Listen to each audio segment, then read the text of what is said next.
Hey everyone, I'm Mono Scaling. I'm here to guide you today. If you use this video to drift off to sleep, please tap like, hit subscribe, and drop a comment telling me where you're watching from and what time it is there. Now get comfortable and relax. My name is Sophia Hughes. This happened 3 months ago in Ocala National Forest, and I need to write it down before I forget the parts I'm supposed to remember. Before I forget Marcus's face the way it was before. Before I forget what Barkley sounded like when he was still just a dog. I drove down to Central Florida in October because my lawyer said I needed to get away and process things. The divorce had been finalized for 6 weeks, and I still woke up every morning reaching for someone who wasn't there. My sister suggested therapy. My mother suggested church. I suggested putting 1,500 miles between myself and the empty house in Ohio, so I rented an RV, loaded up my dog, and pointed south. Ocala National Forest isn't the kind of place people visit by accident. You have to want to go there. It's dense scrubland and pine forests, shot through with springs and sinkholes, and it has a reputation. I'd read about it online. Hikers who disappeared, abandoned campsites found with all the gear still inside, strange lights in the woods at night. The kind of stories people tell themselves when they need to believe the world is more interesting than it is. I didn't believe in that stuff then. The Juniper Springs campground had been half empty when I pulled in on a Tuesday afternoon. Most of the sites were just concrete pads and picnic tables surrounded by palmettos and live oaks. The air smelled like wet earth and something else, something organic and old. Barkley had started whining the moment I parked, which wasn't like him. He's a golden retriever mix, 4 years old, and usually he's excited about everything. But he just sat in the passenger seat and whined, staring out at the trees. "It's fine," I told him. "Just a new place." The ranger who checked me in was a woman in her 50s named Chen. She had the tired look of someone who'd answered the same stupid questions 1,000 times. "First time in Ocala?" she asked. "Yes." "Staying long?" "A week, maybe 2. She nodded and slid a map across the counter. "Stay on marked trails. Don't camp outside designated areas. And if you see anything weird, just..." She paused, seemed to reconsider. "Just come find me or one of the other rangers." "Weird how?" "People get lost out here. The terrain isn't as friendly as it looks." She stamped my permit. "And keep your dog on a leash. We've had issues with wildlife." I thanked her and drove to Site 17, which was tucked back in a corner away from the other campers. Privacy was what I wanted. Space to be alone with my thoughts and figure out who I was supposed to be now that I wasn't anyone's wife. The RV was a 23-footer I'd rented from a place outside Columbus. It smelled like strangers and had a leak under the sink I'd already learned to ignore. But it was mine for the next 2 weeks, and that was enough. I spent the afternoon setting up, leveling the RV, connecting the water, testing the propane. Barkley stayed close, unusually clingy. Every few minutes he'd stop and stare at the woods, ears forward, body tense. I kept telling myself he was just adjusting. Around 5 o'clock, a man appeared at the edge of my sight. "Evening?" he called out. He was maybe mid-40s, wearing cargo shorts and a faded university t-shirt. His RV was parked 2 sites over, a bigger model than mine with Colorado plates. "Just wanted to say hi. I'm Marcus." I introduced myself. He seemed friendly enough.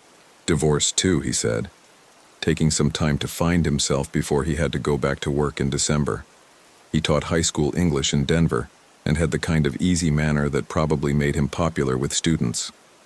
We talked for maybe 20 minutes. Normal conversation. He asked where I was from, what I did for work, why Ocala. I gave short answers. I wasn't there to make friends. As he was leaving, he paused and looked back at the woods behind my RV. "You ever hear any strange stories about this place?" he asked. "Like what?" "Missing people, unexplained disappearances." He smiled, but it didn't quite reach his eyes.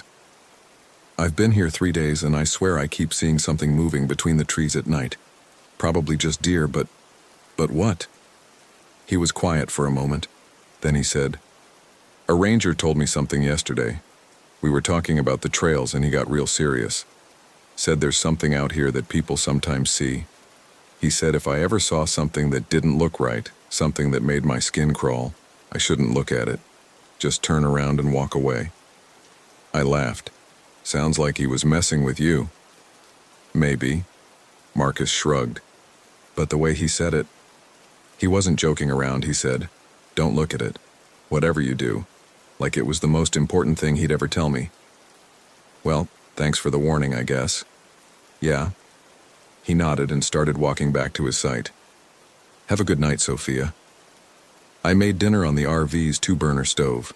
Pasta with jarred sauce, nothing fancy. Barkley ate his kibble but kept leaving his bowl to stand at the door, growling low in his throat. Outside, the sun was setting fast, the way it does in October. The trees turned into silhouettes and the spaces between them filled with shadows. I tried to read but couldn't focus. Marcus's story kept playing in my head. Don't look at it. It was the kind of thing that gets under your skin precisely because it's so vague. What was it? An animal? A person? Something else? Around 9, I took Barkley out for his final walk of the night. The campground was quiet. I could see lights on in a couple of other RVs, but no one was outside. The air had cooled but still felt thick, humid.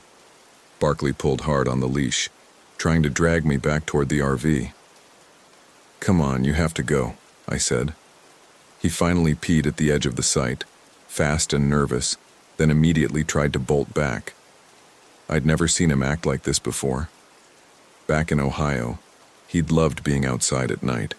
He'd stand in the yard and bark at absolutely nothing, tail wagging the whole time. I got him inside and locked the door. Not that the lock on an RV door means much, but it made me feel better. I tried to sleep around 11.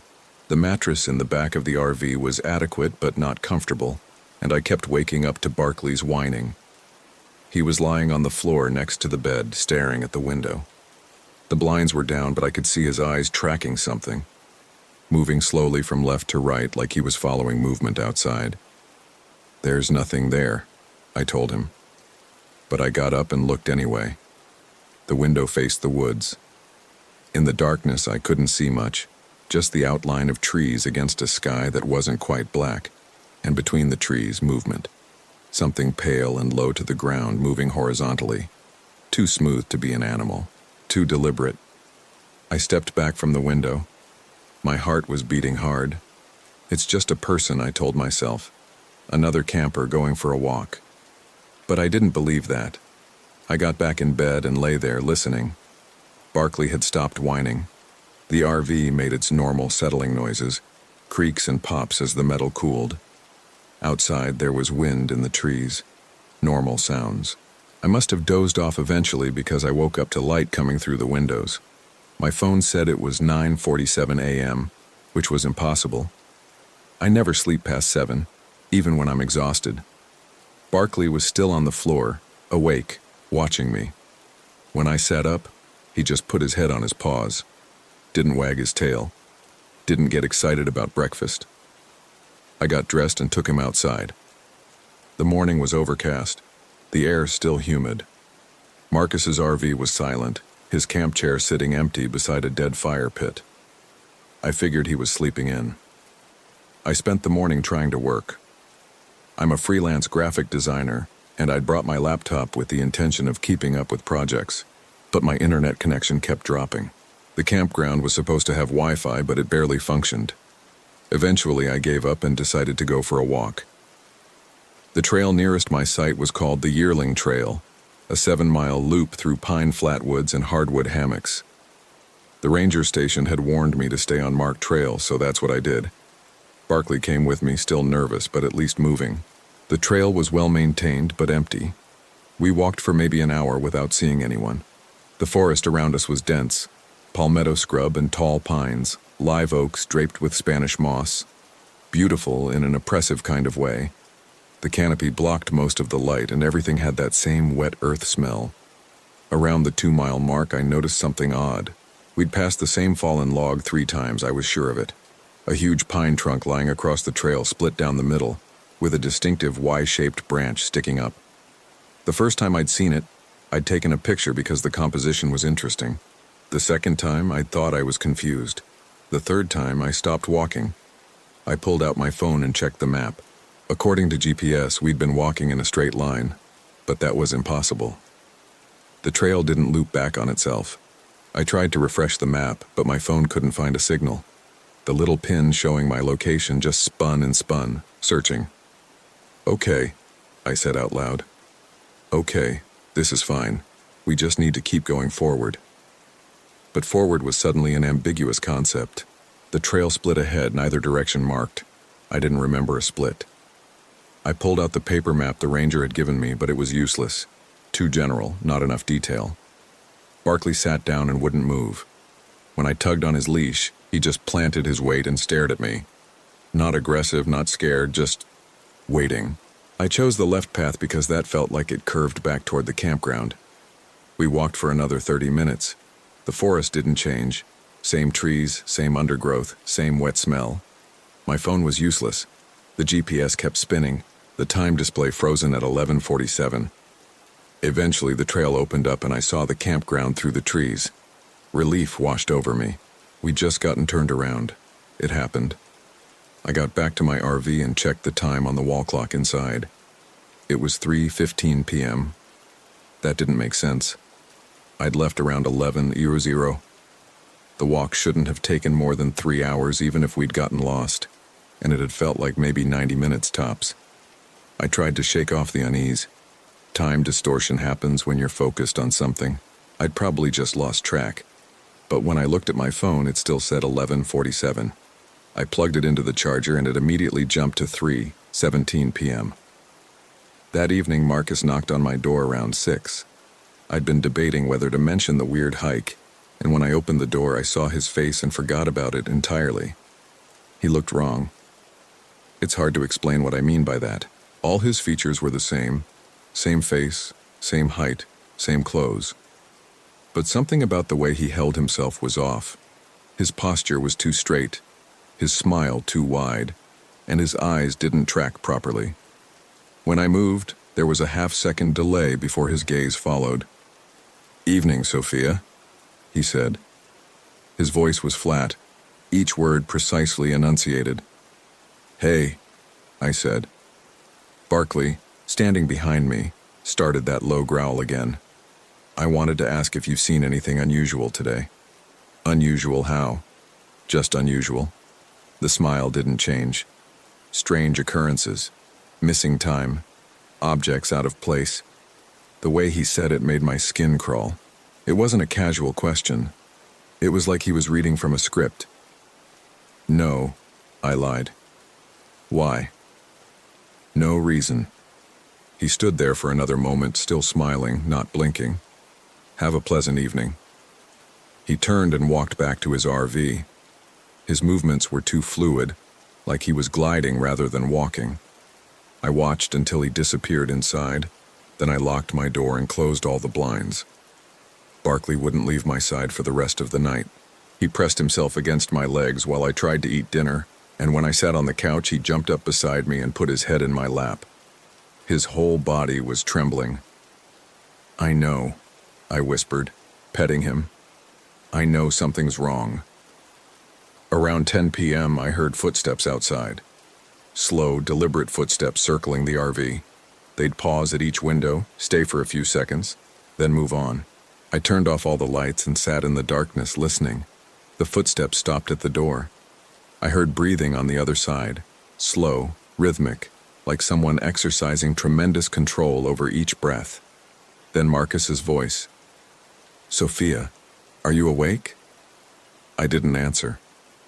"I know you're awake. I can hear your heart beating." That was impossible. The walls of the RV were too thick, but I pressed my hand to my chest and felt my pulse hammering. "Don't look at it," Marcus said. "Whatever you do, don't look at it." His voice had changed. It sounded wrong, too deep, with an echo that didn't make sense, like two people speaking at once, slightly out of sync.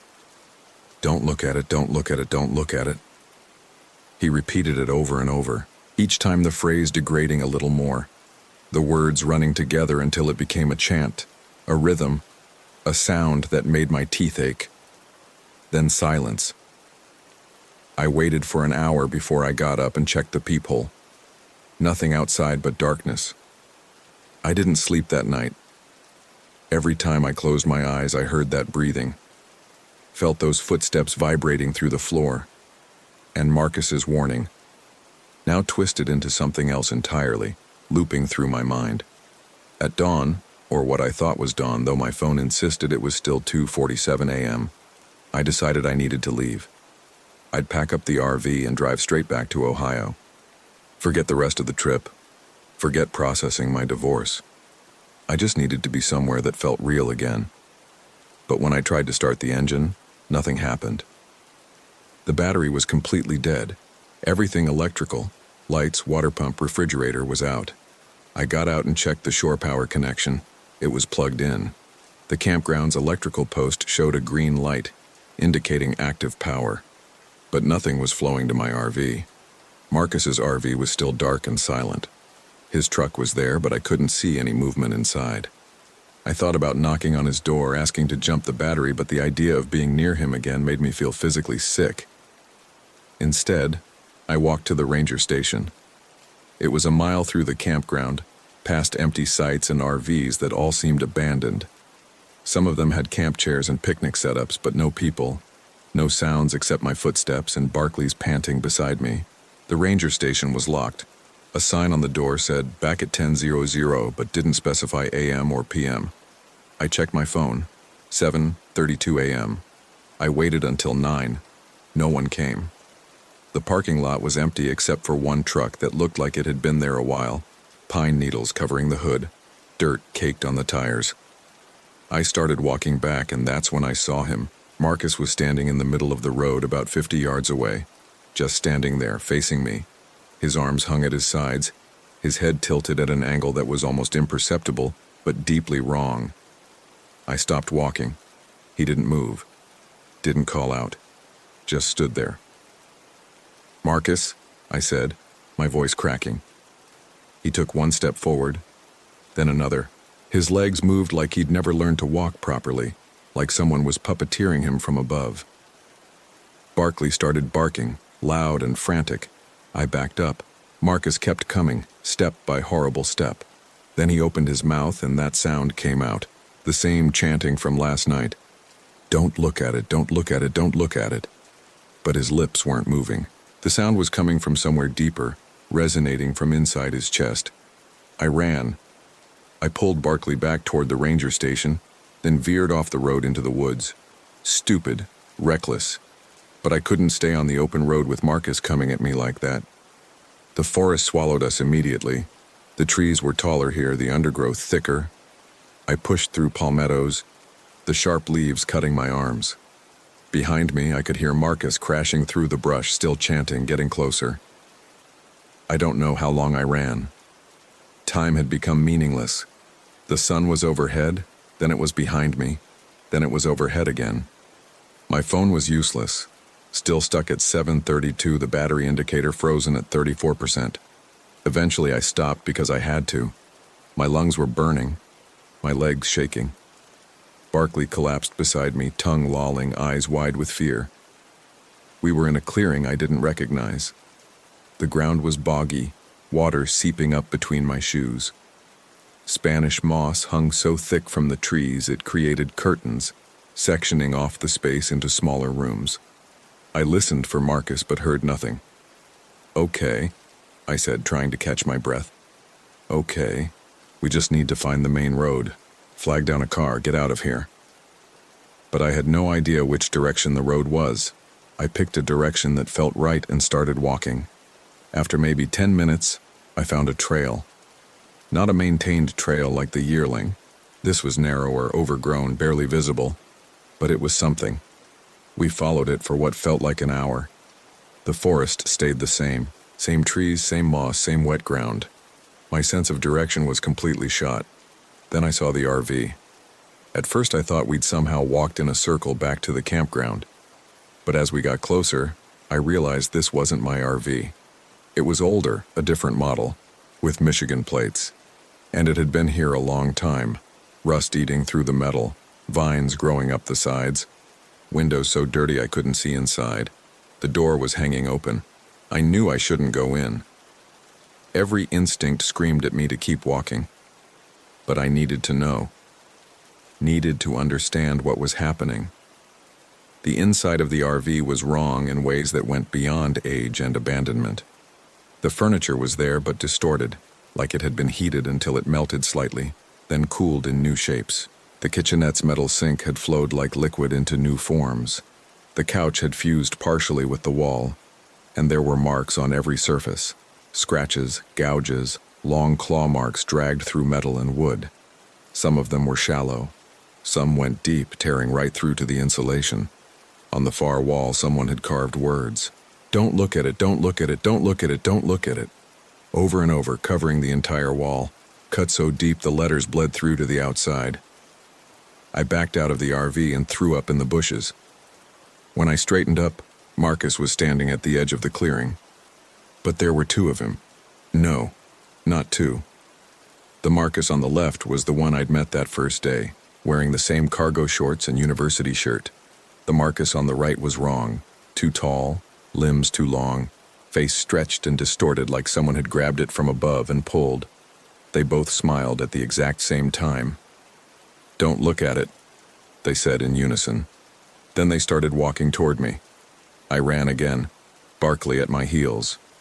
This time we went deeper into the forest, away from anything that looked like a trail. Branches tore at my face. My ankle rolled on uneven ground, but I kept moving. Behind me, I could hear them coming, not crashing through the brush like before. This was quieter, more purposeful. The sound of two things that had learned how to hunt. I burst through a wall of palmettos and stopped dead. I was back at the campground. My RV sat exactly where I'd left it, the shore power cord still plugged in. Marcus's RV was dark. Everything looked normal. But it couldn't be. I'd been running for hours. I was miles from here. I walked to my RV on shaking legs and tried the door. It was unlocked. Inside, everything was exactly as I'd left it. Coffee cup on the counter, laptop on the table, Barkley's bowl still half full of water. My phone was on the charger. When I picked it up, it showed 7:34 a.m. 2 minutes had passed since I'd left for the ranger station. I looked out the window. Marcus's RV was still dark. The campground was still empty. The sun was in the same position it had been when I'd started my walk. Barkley was standing at the door, growling. Not at the windows or the woods. At me. I looked down at my arms. They were covered in scratches from the palmettos. My clothes were torn, muddy. I could feel the burn in my muscles from running. It had happened. It had all happened. But the clock said it hadn't. I tried to think through what was real and what wasn't, but my thoughts kept sliding away like water. The divorce was real. Ohio was real. The drive down here was real, but everything after. A knock at the door. I froze. "Sophia?" Marcus's voice, normal again, friendly. "You okay in there? I saw you leave earlier and you looked upset." I walked to the door, each step feeling like I was moving through mud. I looked through the peephole. Marcus stood outside. The real Marcus, the one from that first day.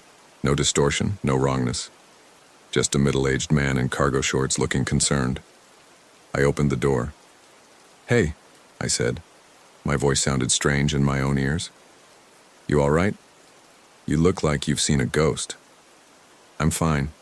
Just didn't sleep well." He nodded, sympathetic. "This place can do that to you. I've been having the weirdest dreams since I got here. Real vivid stuff." He paused. "Listen, I know we just met and this might sound crazy, but I'm thinking of leaving early. This place gives me the creeps. Want to caravan out of here? Safety in numbers and all that?" I almost said yes, almost grabbed my keys and followed him out of this nightmare. But I looked at his eyes and saw it. Just for a second, a flicker of something else looking out at me. Something that knew I'd seen the abandoned RV and the two versions of him in the clearing. Something that was offering me an exit because it knew I'd take it. "No thanks," I said. "I think I'll stay a bit longer." His smile didn't waver. "Suit yourself. Offer stands if you change your mind." He walked back to his RV. I watched him go. Then I locked my door and sat down on the couch. Barkley was still growling at me. I spent the rest of the day trying to charge my phone, trying to start the RV, trying to do anything normal. Nothing worked. The battery wouldn't hold a charge. The engine wouldn't turn over. My laptop wouldn't boot up. As the sun started to set, though my phone still insisted it was morning, I heard footsteps outside again. The same slow, deliberate pattern, circling the RV, then breathing at the door. Sophia, Marcus's voice wrong again. You know what you have to do. Go away, I said. You have to look at it. You've been avoiding it this whole time, but you have to look. Leave me alone. The breathing got faster, more ragged. You can't leave until you look. None of us could. That's the rule. You have to see it. You have to understand. I don't want to understand. Don't look at it, a different voice said. Female coming from the other side of the RV. Don't ever look at it. That's what he told me. Don't look, don't look, don't look. More voices joined in. Some I recognized. The ranger from check-in. Other campers I'd barely noticed when I arrived. All of them chanting, surrounding the RV. Don't look at it. You have to look at it. Don't look. Look at it. Don't. Look. The walls of the RV started to vibrate. The windows rattled in their frames. Barkley was barking nonstop now, spinning in circles, foam at his mouth. I covered my ears, but I could still hear them. The sound was inside my head now, reverberating through my skull. And then I understood. The warning wasn't a warning. It was an invitation. Marcus hadn't been telling me to avoid something. He'd been telling me what would happen if I did, what was already happening. By not looking, I'd become part of it. I stood up and walked to the door. My hand was steady as I reached for the lock. Barkley's barking reached a fever pitch. I opened the door. They were all standing outside in a circle. Marcus, the ranger, a dozen other people I'd never met. All of them too tall now, limbs too long, faces stretched and wrong. And behind them, between the trees, something else. Something I couldn't quite see because my eyes kept sliding away from it. Something that existed in the negative space, in the gap between what was there and what wasn't. Look at it, Marcus said. So I did. I turned my head and I looked directly at the thing in the woods, and I finally understood why the warning existed. Why everyone who'd ever come here had been told the same thing. Because once you look at it, it looks back at you. And once it sees you, you're not alone anymore. I'm writing this 3 months later. I made it out of Ocala. Woke up in my RV on the side of Highway 40 with no memory of driving there. Barkley was gone. The entire back section of the RV was destroyed, the walls torn open from the inside. My phone worked again. It was November 3rd. I'd been in the forest for 3 weeks. The police found Marcus's body in his RV. Heart attack, they said, but I saw the photos online before they were taken down. His face was stretched, distorted, his limbs too long, and carved into every surface. Don't look at it. Don't look at it. Don't look at it. I drove back to Ohio, moved into an apartment downtown where I can hear people at all hours, where I'm never really alone. Started seeing a therapist who thinks I had a dissociative episode brought on by the divorce. Started taking medication that makes everything feel distant and soft. But every night, right before I fall asleep, I feel it, looking back at me through the darkness. Patient, waiting. And the worst part isn't what I saw that night. It's knowing that I'm still there, in the forest. Some part of me never left. Some part of me is still standing outside that RV, staring into the woods, looking at the thing I was never supposed to see. I can feel both versions of myself existing simultaneously. The me here in this apartment, typing this out, and the me that stayed behind. The me that couldn't look away. My reflection acts weird sometimes, moves a half-second too slow, smiles when I don't. Last week I saw my own handwriting on the bathroom mirror. Don't look at it. I wiped it away. But the next morning it was back. I don't tell my therapist about this part. She already thinks I'm unstable. And maybe I am. Maybe I never left Ocala. Maybe I'm still in that RV, listening to voices circle outside, trying to decide whether to open the door. Or maybe it doesn't matter. Maybe the warning was never about protecting me from something out there. Maybe it was about protecting something out there from the parts of me I can't control. The parts that wanted to look, that needed to see, that couldn't just walk away from the mystery. I think about Marcus a lot, about his last words that first night before everything went wrong. Don't look at it. Whatever you do. He knew. He'd already looked. He'd been there for 3 days before I arrived, and he'd already seen it. And it had already seen him. That's why he came to warn me. Not as himself, but as the thing wearing him. Using his voice, his concern, his friendliness. Setting up the trap. Because that's what it does. It finds people like us, people who are running from something, looking for something, missing something. It offers us a mystery, a warning, a choice. Don't look at it, but we always do. That's human nature. Tell someone not to look and it's the only thing they can think about. I wonder how many others are out there right now. How many people camping in Ocala, or in any of the other places where the boundaries get thin. How many of them have heard the warning and thought they could resist? How many of them are standing at their doors right now, hand on the lock, trying to decide? I want to tell them, don't open the door, don't look, walk away. Get in your car and drive and don't stop until you're somewhere with lights and people and noise. But I know it won't matter, because the warning is part of the trap, and once you hear it, you're already caught. Last night I had a dream. I was back in Ocala, standing in front of my RV. Marcus was there, and the ranger, and all the others. They were all smiling at me with faces that weren't quite right anymore. And behind them in the woods I could see it again. The thing I looked at. The thing that looked back. In the dream I walked toward it, not because I wanted to, but because I couldn't help it. My legs moved on their own. My eyes stayed open even when I tried to close them. And as I got closer, I realized something. It wasn't a monster. It wasn't some supernatural entity or forest demon. It was me. All of us. Everyone who'd ever looked.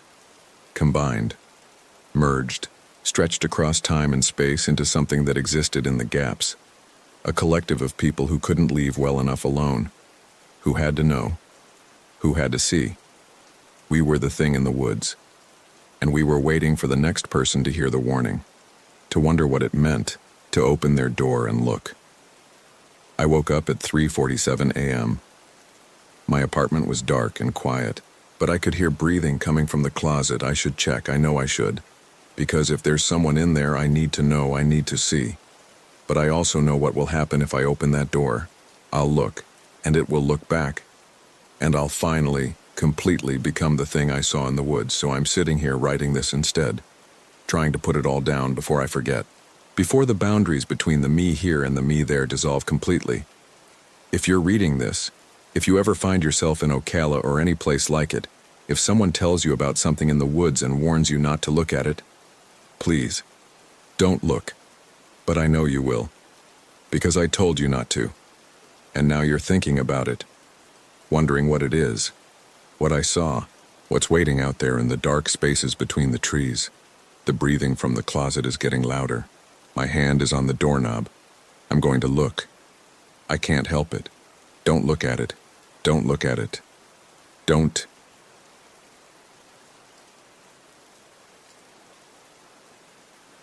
My name is Marcus Webb. This happened in October 2019 when my girlfriend and I went RV camping in Gifford-Pinchot National Forest in Washington. I'm writing this down because I need to get it out, and because no one believes me. Not the police, not my family, not the doctors. They think I'm experiencing some kind of breakdown. Maybe I am, but I know what I saw. Jen and I had been together for 3 years. She worked as a dental hygienist. I did IT support for an insurance company. We weren't outdoorsy people, not really, but her sister had loaned us this RV and we figured why not. It was one of those smaller ones, maybe 25 feet, with a bed over the cab and a little kitchenette in back. The trip was Jen's idea. She'd been stressed about work, about us, about everything. She thought getting away would help. We left Seattle on a Thursday morning. The drive took about 3 hours. Jen was in a good mood, singing along to the radio, making jokes about how we were going to get eaten by bears. I remember thinking how pretty she looked with the sunlight coming through the windshield. Her hair was pulled back in a ponytail and she wasn't wearing makeup. That was one of the things I loved about her. She didn't need it. The campground was called Timber Ridge. It wasn't one of the big official ones. We'd found it on some website that listed lesser-known spots. The reviews said it was quiet, secluded, perfect for couples. There was a small office at the entrance. Just a wooden shed, really, but no one was there. There was a sign that said to pick any available spot and pay at the honor box. We drove down a gravel road that wound through Douglas firs and western hemlocks. The trees were so thick they blocked out most of the sky. We passed 3 other RVs on the way to our spot. All of them looked empty. No cars parked nearby, no camp chairs set up, no lights on inside. I mentioned this to Jen and she said they probably just went hiking. It was only 2 in the afternoon. Our spot was at the end of the road, number 47. It was just a cleared area with a gravel pad, a picnic table, and a fire ring. There was a spigot for water about 20 feet away, and an electrical hookup that looked like it hadn't been used in a while. The forest pressed in on all sides. I remember backing the RV into the spot and scraping a tree branch on the way. It made this long screech against the side that set my teeth on edge. We spent the first hour getting set up. Jen was particular about things being organized. She made me level the RV 3 times before she was satisfied. Then we had to test all the lights, make sure the fridge was running, check that the toilet worked. By the time we were done, it was almost 4 and the light was starting to fade. "Should we drive back to that little town we passed?" Jen asked. "Get some firewood?" I told her we'd brought some. I'd tied a bundle to the back of the RV before we left. But when I went to get it, the rope had come undone. The wood was gone. Must have fallen off somewhere on the highway. Jen got that look on her face, the one where her mouth went tight. "So what are we supposed to do for a fire?" "We can gather some," I said. "There's wood everywhere. It's going to be wet. It hasn't rained in days. Pine burns too fast." We went back and forth like that for a bit. It was stupid. We were both just tired from the drive and from setting up. Finally, she said, fine, we'd gather wood tomorrow. Tonight we'd just eat inside and go to bed early. That was fine with me. We made sandwiches for dinner and ate them sitting on the bed in back, watching something on my laptop. The RV's Wi-Fi hotspot barely worked out here, so we'd downloaded a few movies before we left. I can't remember what we watched. Something with Bradley Cooper, I think. Jen fell asleep halfway through, her head on my shoulder. I turned off the laptop and just sat there for a while, listening to her breathe, listening to the wind in the trees outside. That's when I first heard the deer. It wasn't walking through the campsite or anything dramatic. I just heard something moving through the underbrush, maybe 30 or 40 feet away. Twigs snapping, leaves rustling. It stopped, then started again. I figured it was looking for food, maybe smelling our sandwich wrappers in the trash bag I'd hung on the door handle. I eased Jen's head onto a pillow and went to the front of the RV. The windows up there were bigger, and I thought maybe I could see what it was. I turned off the lights inside so I could see out better. It took a minute for my eyes to adjust. The moon was almost full, but the trees blocked most of it. I could make out the shapes of trunks and branches, but not much else. Then I saw it. It was standing at the edge of the clearing, maybe 20 feet from the RV. Just standing there, not moving. A doe, I thought, based on the size. It was facing me, or facing the RV at least. I couldn't really see its eyes, but I got the sense it was looking right at me. We stayed like that for probably a full minute, neither of us moving. Then it turned and walked back into the trees. Slow, unhurried, like it had all the time in the world. I went back to bed after that. Jen was sprawled out, taking up most of the space. I had to kind of wedge myself in next to her. She mumbled something but didn't wake up. I lay there staring at the ceiling, listening to that sound of something moving through the underbrush. On and off for hours. I kept telling myself it was just animals. Deer, raccoons, maybe a bear. This was their home, not ours. But I didn't sleep well. The next morning, Jen was up before me. I heard her in the kitchenette making coffee. When I came out, she was sitting at the little table looking at her phone. "No signal," she said. "Yeah, we're pretty remote." "I know, but I had a bar last night." I checked my phone. She was right. Nothing. Not even one bar. I tried walking outside and holding it up, but that didn't help. Jen came out too, and we walked around the campsite in our pajamas, both of us holding our phones in the air like idiots. No signal anywhere. "This is what you wanted," I said. "To get away from everything." I didn't mean away from everything. I just meant away from work. We went back inside and had breakfast. Cheerios with milk that was already starting to taste a little off even though the fridge was running. Jen suggested we drive back to the town, get some proper groceries, maybe some firewood. I said, "Okay." That's when we hit the deer. We'd gone maybe half a mile down the gravel road when it ran out in front of us. I didn't even see where it came from. One second the road was empty. The next second there was this doe right in front of the RV. I slammed on the brakes, but we were going too fast on the gravel. The RV slid, and I felt the front left corner hit something. There was this awful thud, not loud, but solid. The kind of sound you feel in your bones. I stopped the RV in the middle of the road. My hands were shaking.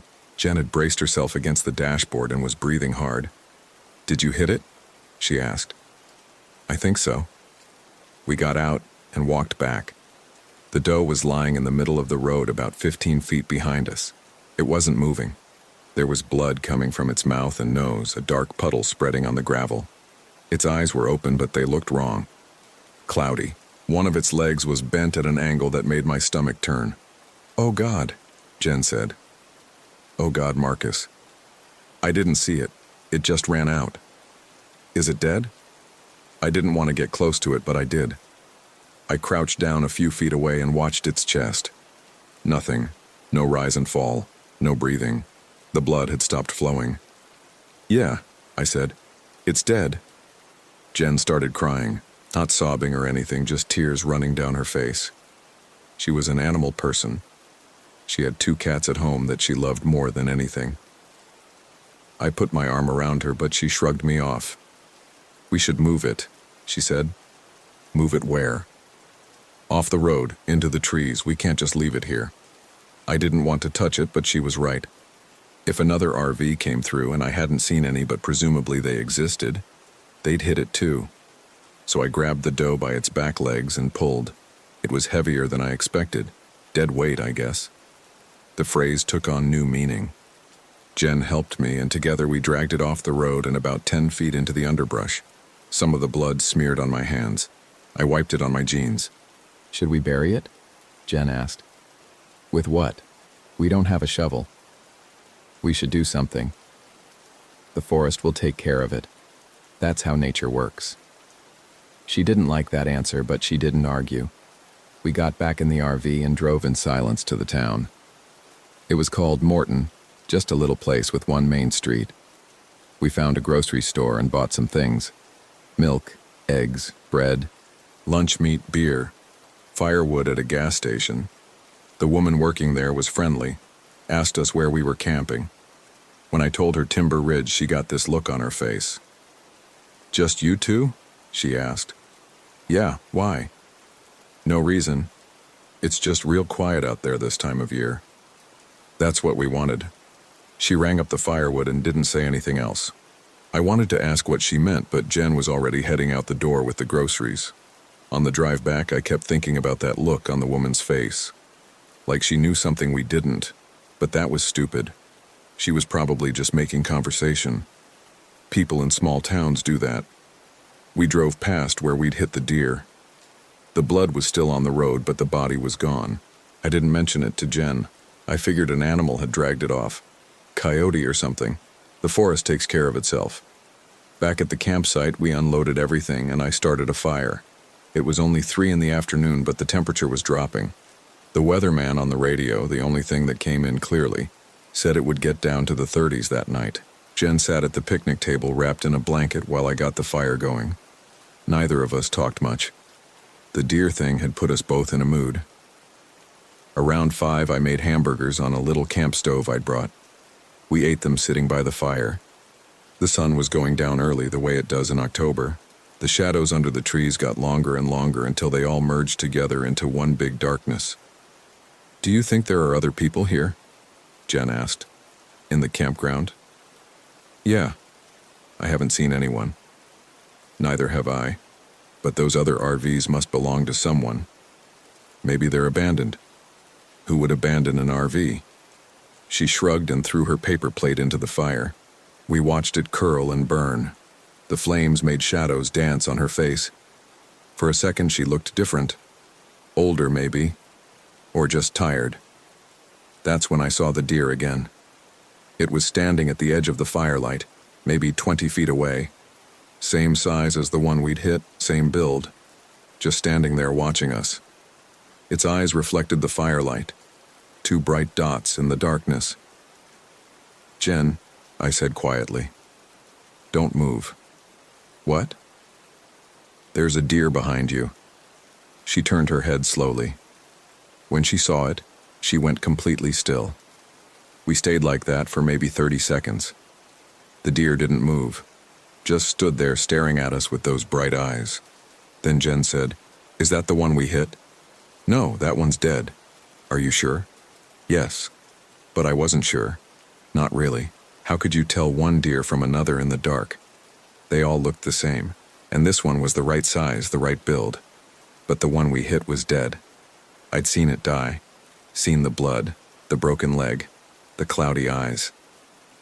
"Marcus," Jen said. Her voice was shaking. "Look at its leg." I looked. The deer's front left leg was bent at an angle. Not badly. You might not notice it if you weren't looking. But it was definitely bent wrong. "Jesus," I said. The deer turned and walked back into the trees. Same slow pace as the night before. Unhurried, like it had all the time in the world. Jen stood up. "That was it. That was the one we hit." "It can't be." "I saw its leg, Marcus. It was broken." "Deer don't come back from the dead." "Then explain it." I couldn't. We sat there by the fire for another hour, not talking, just staring into the flames. Every sound from the forest made us jump. Twigs snapping, leaves rustling, branches scraping against each other in the wind. Normal sounds that suddenly felt threatening. We went inside around 8. Jen locked the door even though I told her it was pointless. If something wanted to get in, a flimsy RV door wouldn't stop it. That made her cry again, and I felt like an asshole. I apologized, and she said it was fine. She was just tired. The drive, the deer, everything was catching up with her. We went to bed, but neither of us slept. I lay there listening to Jen breathe, listening to the wind, listening to something moving around outside. That same pattern as the night before. Moving, stopping, moving again, circling the RV. I kept waiting for it to stop, but it went on for hours. Around midnight, Jen sat up. "Do you hear that?" "Yes." "What is it?" "I don't know. It sounds like it's right outside." She got up and went to the window over the kitchenette. I followed her. We looked out, but it was too dark to see anything. Just shapes and shadows. The moon had gone behind clouds. Then we heard it breathing. Right outside the window. This wet, labored sound. Like something struggling to pull air into its lungs. Jen grabbed my arm hard enough to hurt. "Is that a person?" she whispered. "I don't know." The breathing stopped. A few seconds of silence. Then we heard footsteps on gravel. Not walking away. Walking around the RV. Slow, methodical steps. Something was circling us. "Call someone," Jen said. "There's no signal." "Try anyway." I got my phone and tried 911. Nothing, not even a busy signal, just silence. Jen tried hers with the same result. The footsteps kept going, around and around. We stood there in the dark kitchenette holding our phones, listening. Finally, Jen said, "We're leaving." "What?" "First thing in the morning, we're leaving." "Okay. I don't care about the RV or the campsite or any of it, we're leaving." "Okay." The footsteps stopped around 2 in the morning. We went back to bed, but I didn't sleep.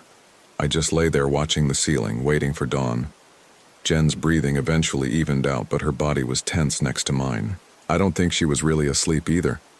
When the sun finally came up, I was so relieved I almost cried. The campsite looked normal in the daylight.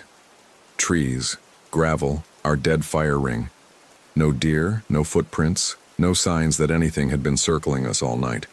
We packed up without eating breakfast. Jen moved with this frantic energy, throwing things into bags, not caring if they were organized or not. I disconnected the water and electric and checked that everything was secure. We were ready to go in under an hour. I started the engine and put it in drive. That's when I saw it. The deer was standing in the middle of the road ahead of us. The same one. I knew it was the same one because I could see the dried blood on its chest and legs, the blood from where we'd hit it. Its left front leg was definitely broken, hanging at that wrong angle. But it was standing there, looking at us. "Marcus," Jen said. Her voice was barely a whisper. "I see it." "How is it alive?" "I don't know." I honked the horn. The deer didn't move. I honked again, longer this time. Nothing.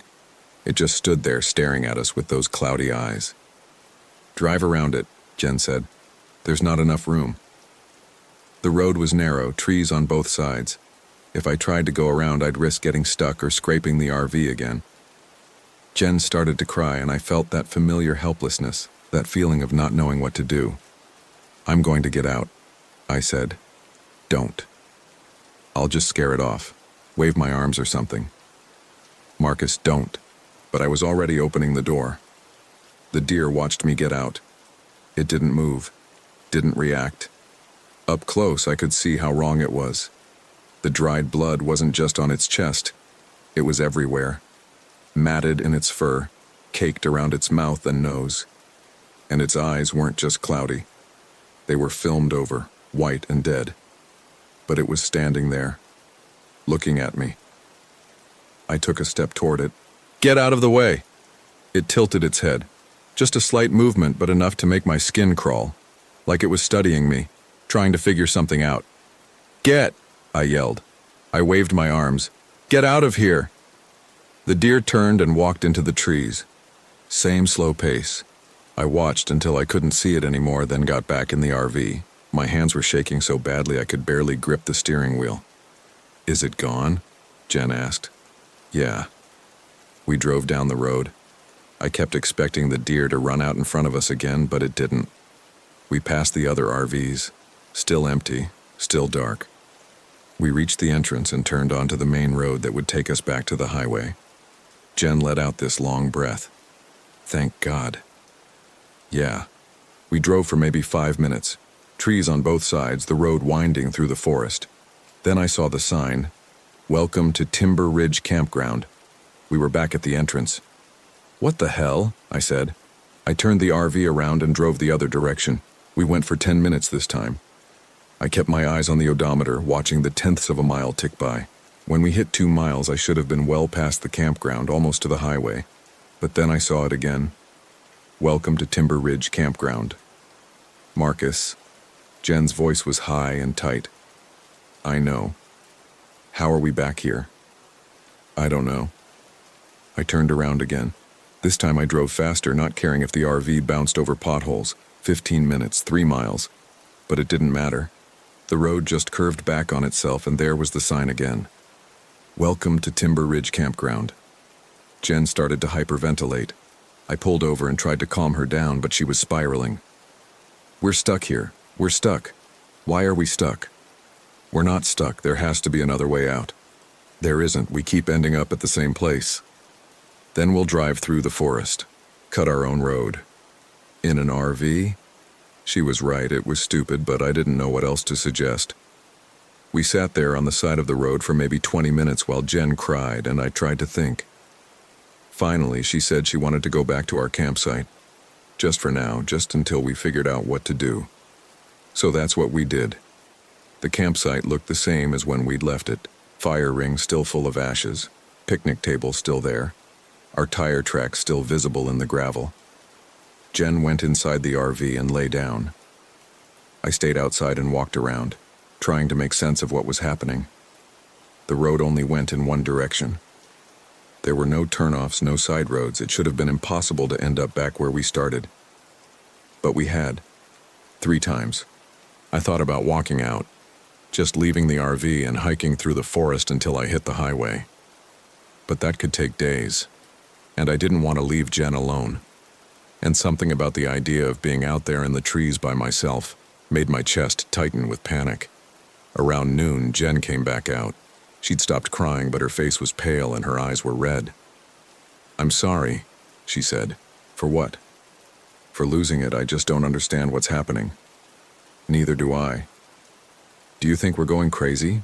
Like both of us? Some kind of shared psychosis?" "I don't know." She sat down at the picnic table and I sat next to her. We stayed like that for a while, not talking, just being together. The sun was warm on my face. Birds were singing in the trees. If you ignored everything else, it was actually kind of nice. That's when we heard the screaming. It came from deeper in the forest, maybe a quarter mile away. A woman's voice, high-pitched and terrified, screaming for help, screaming that something was chasing her. The words weren't clear, but the meaning was. Jen grabbed my hand. "We have to help her." "Wait. Marcus, she's screaming." "I know, but..." The screaming stopped, just cut off mid-shriek. The silence after was worse than the sound. We waited, listening. Nothing. Just wind in the trees and birds chirping like nothing had happened. "Hello?" I shouted into the forest. "Are you okay?" No answer. Jen stood up. "We should go look." "No. Someone's hurt. Or it's a trick." "A trick? What are you talking about?" I didn't know what I was talking about. I just knew that something felt wrong. The screaming had sounded too loud, too clear, like it was coming from right next to us even though it was far away. And the way it just stopped, not fading out or moving away, just stopping. "We're not going into the forest," I said. "Fine, then I'll go." Jen, no. But she was already walking, not into the trees, thankfully, but toward the road. I followed her. She was moving fast, almost running. I had to jog to catch up. "Where are you going?" "To find the other people, the ones with the other RVs. They'll help." We reached the first RV about 5 minutes later. It was one of those big ones, almost 40 feet long. New-looking, expensive. The door was closed and the windows were dark. Jen knocked on the door. "Hello? Is anyone home?" No answer. She knocked again, harder. "Hello? We need help." Still nothing. I tried the door handle. It was unlocked. The door swung open and we looked inside. The RV was empty. Not just empty of people, empty of everything. No furniture, no curtains, no dishes or clothes or any sign that anyone had ever been there. Just bare walls and bare floor. "What the hell?" Jen said. We checked the next RV, same thing. Empty. The third one was empty too. All of them looked lived in from the outside, but were completely hollow inside. "I don't understand," Jen said. "Who would park empty RVs here? Why?" I didn't have an answer. We walked back to our campsite in silence. The sun was starting to set again. I could feel time slipping away from us, the daylight disappearing faster than it should. We had maybe 2 hours before dark. Jen went inside to lie down. She said her head hurt, that she needed to rest. I stayed outside and tried to make a plan. We had food for maybe 3 more days if we rationed it. Water for about the same. After that, we'd have to figure something out, maybe collect rainwater, maybe hike out even if the road looped back. That's when I noticed the deer tracks. They were in the dirt around the fire ring. Fresh tracks, deep impressions. I crouched down and looked at them. They circled the fire ring once, twice, 3 times. Then they led off toward the RV. I followed them. They went around the RV in a circle. A perfect circle, like something had been pacing around us. One of the tracks was smeared. Like the hoof that made it wasn't working right, like it was dragging. I went inside and locked the door. Jen was asleep on the bed, or pretending to be asleep. I didn't wake her. I just sat at the table and watched the windows as it got dark. The breathing started around midnight, same as before. Right outside the RV, moving from window to window. That wet, labored sound. Jen woke up and we held each other in the dark, not talking, just listening. Then I heard something else. A scratching sound, like something was trying to get in. Not at the door, at the wall. long, slow scrapes like fingernails or claws dragging across the metal exterior. "It's trying to get in," Jen whispered. "The walls are solid, it can't." But I didn't believe that. The scratching got louder, more insistent. I could hear it moving around the RV, trying different spots. The door, the windows, the roof. That's what terrified me most, hearing something on the roof, walking around up there, testing the seams. This went on for hours. We didn't sleep. We just sat there in the dark, holding each other, listening to something circle us and try to find a way in. When dawn came, the sound stopped. I got up and looked outside. Fresh tracks everywhere, hundreds of them crisscrossing the campsite. But they all had the same smeared mark on the left front track. All of them. Like they'd all been made by the same animal. The same broken leg. Jen looked over my shoulder. "It was here all night." "Yeah. What does it want?" "I don't know. We ate breakfast in silence. Cereal again. The milk was definitely bad now, but we ate it anyway. After that, I suggested we try to leave again. Jen said, 'What's the point? We'll just end up back here.' But I couldn't sit around doing nothing. So we drove. Same result. Every road led back to the entrance. We tried 4 times before I gave up. The 4th time, the deer was waiting for us at the entrance, just standing there in the middle of the road, watching us with those dead eyes." Jen started laughing, not happy laughter, the kind that makes you worried. "It's keeping us here." "Don't say that." "Why else would it be here every time? It's keeping us here. It's just a deer." "No, it's not. Look at it, Marcus. That's not a deer." She was right. I could see that now. The thing standing in the road was shaped like a deer, moved like a deer, but it was wrong in ways I couldn't articulate. The proportions were slightly off, the way it held its head, the way it looked at us with intelligence that animals don't have. We drove back to the campsite one more time. That was 4 days ago. We've been here ever since. The food ran out yesterday. The water is almost gone. I've been keeping track of time by making marks on the picnic table with a rock. 4 marks. 4 days. But I'm not sure that's right. It feels like longer. The sun doesn't move the way it should. Sometimes it's morning for hours, the light never quite reaching noon. Sometimes night falls in minutes. The deer comes every night now. Not just standing outside, it touches the RV. I can hear it pressing against the walls, testing them. Sometimes I hear 2 sets of footsteps, like there are 2 of them now. But when I look outside in the morning, there's still only 1 set of tracks. Jen isn't doing well. She sleeps most of the day, and when she's awake, she doesn't talk much. Last night, she told me she'd been having dreams. Dreams of walking through the forest, of finding a clearing where dozens of deer stood in a circle. In the center of the circle was something dead. She couldn't see what it was, but she knew it used to be a person. This morning, I found her standing outside the RV, just standing there in her pajamas, staring into the trees. When I asked what she was doing, she said she heard someone calling her name. I told her I didn't hear anything. She said it sounded like her mother. I brought her inside and made her sit down. She kept looking at the window, at the trees beyond, like she was listening to something I couldn't hear. "We killed it," she said suddenly. "What?" "The deer. We killed it, and now it won't let us leave. That doesn't make sense. None of this makes sense, but that's what's happening. We killed it, and now it's keeping us here until we..." She stopped talking, just stopped mid-sentence and stared at me. "Until we what?" I asked. She didn't answer, just kept staring at me with this blank expression.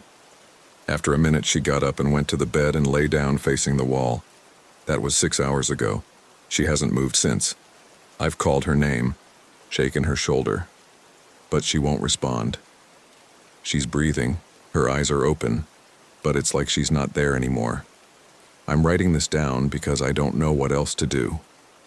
The sun is setting again. I can see the deer through the window. It's standing at the edge of the clearing, watching the RV. Its broken leg is worse now. The bone is sticking through the skin, but it's still standing, still watching. Jen just got up. I heard her moving behind me. When I turned around, she was standing by the door. "Jen?" She didn't look at me. She just opened the door and stepped outside. "Jen, wait!" I got up to follow her, but something stopped me. The way she was moving, the way she held her body. It wasn't right. She walked toward the deer with that same slow, unhurried pace. The deer didn't move. It just watched her approach. When Jen reached it, she stopped. They stood there facing each other. Then Jen tilted her head. The exact same way the deer had tilted its head when I'd confronted it on the road. The exact same angle. She turned and looked back at the RV. At me. Her eyes were clouded over, white and dead. She smiled. I locked the door. I don't know what else to do. It's dark now and I can hear both of them outside. Jen and the deer, walking around the RV. Their footsteps are perfectly synchronized. They stop at the same time, start at the same time. Sometimes I hear Jen's voice calling my name, but it doesn't sound like her anymore. The tone is wrong, the inflection is wrong. I know I should try to leave, try to run into the forest, find another way out. But I'm too afraid, and I keep thinking about what Jen said, about how we killed it, and now it won't let us leave. About how nothing makes sense, but that's what's happening. I can hear them trying the door now. Jen's voice is saying, "Marcus, open up, it's me." But I won't. I can't. Because I looked out the window a few minutes ago and saw her standing next to the deer. Saw her left arm hanging at a wrong angle, just like the deer's leg. Saw the white film over her eyes. The scratching is starting again. On the walls, on the roof. Both of them now, working together. Testing. Searching for a way in. I don't think they're going to stop. I don't think I'm getting out of here. This is Marcus Webb. If anyone finds this, if anyone reads it, don't go to Timber Ridge Campground in Gifford-Pinchot National Forest. Don't hit the deer. And if you do, don't stop to check if it's dead. Because it won't be. Not really. The scratching is getting louder. They're at the door again. I can hear Jen saying, "Marcus, open up," over and over. Her voice sounds more like her now. That's what scares me most. That I might believe her. That I might open the door. The hinges are starting to give. I should stop writing now. I should.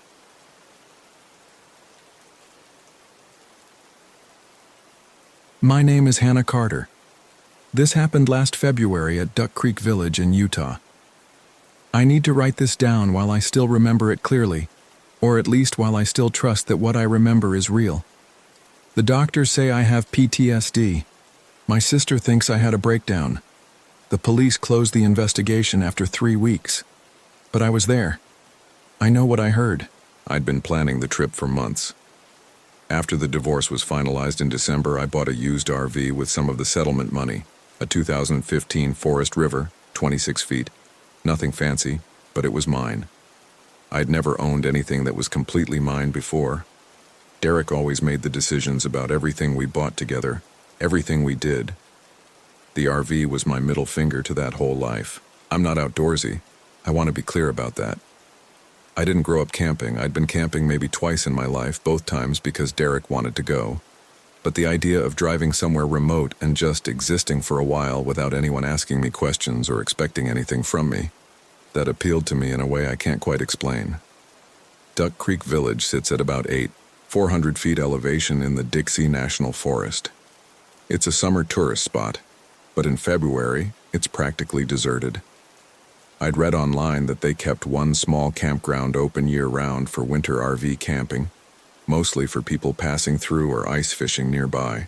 The photos online looked peaceful, quiet, empty. That's what I wanted. Empty. I arrived on a Tuesday afternoon.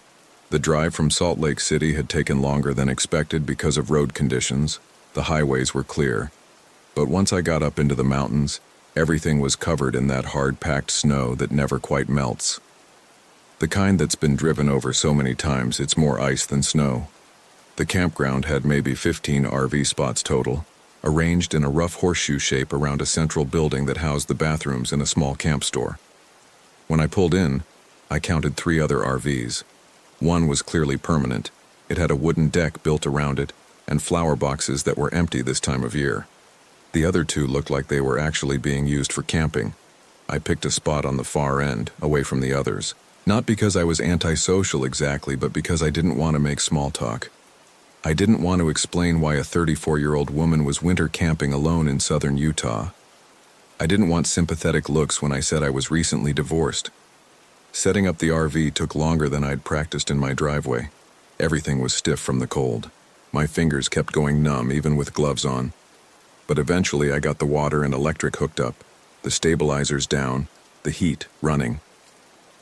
The sun was setting by the time I climbed inside and locked the door behind me. The first night was fine.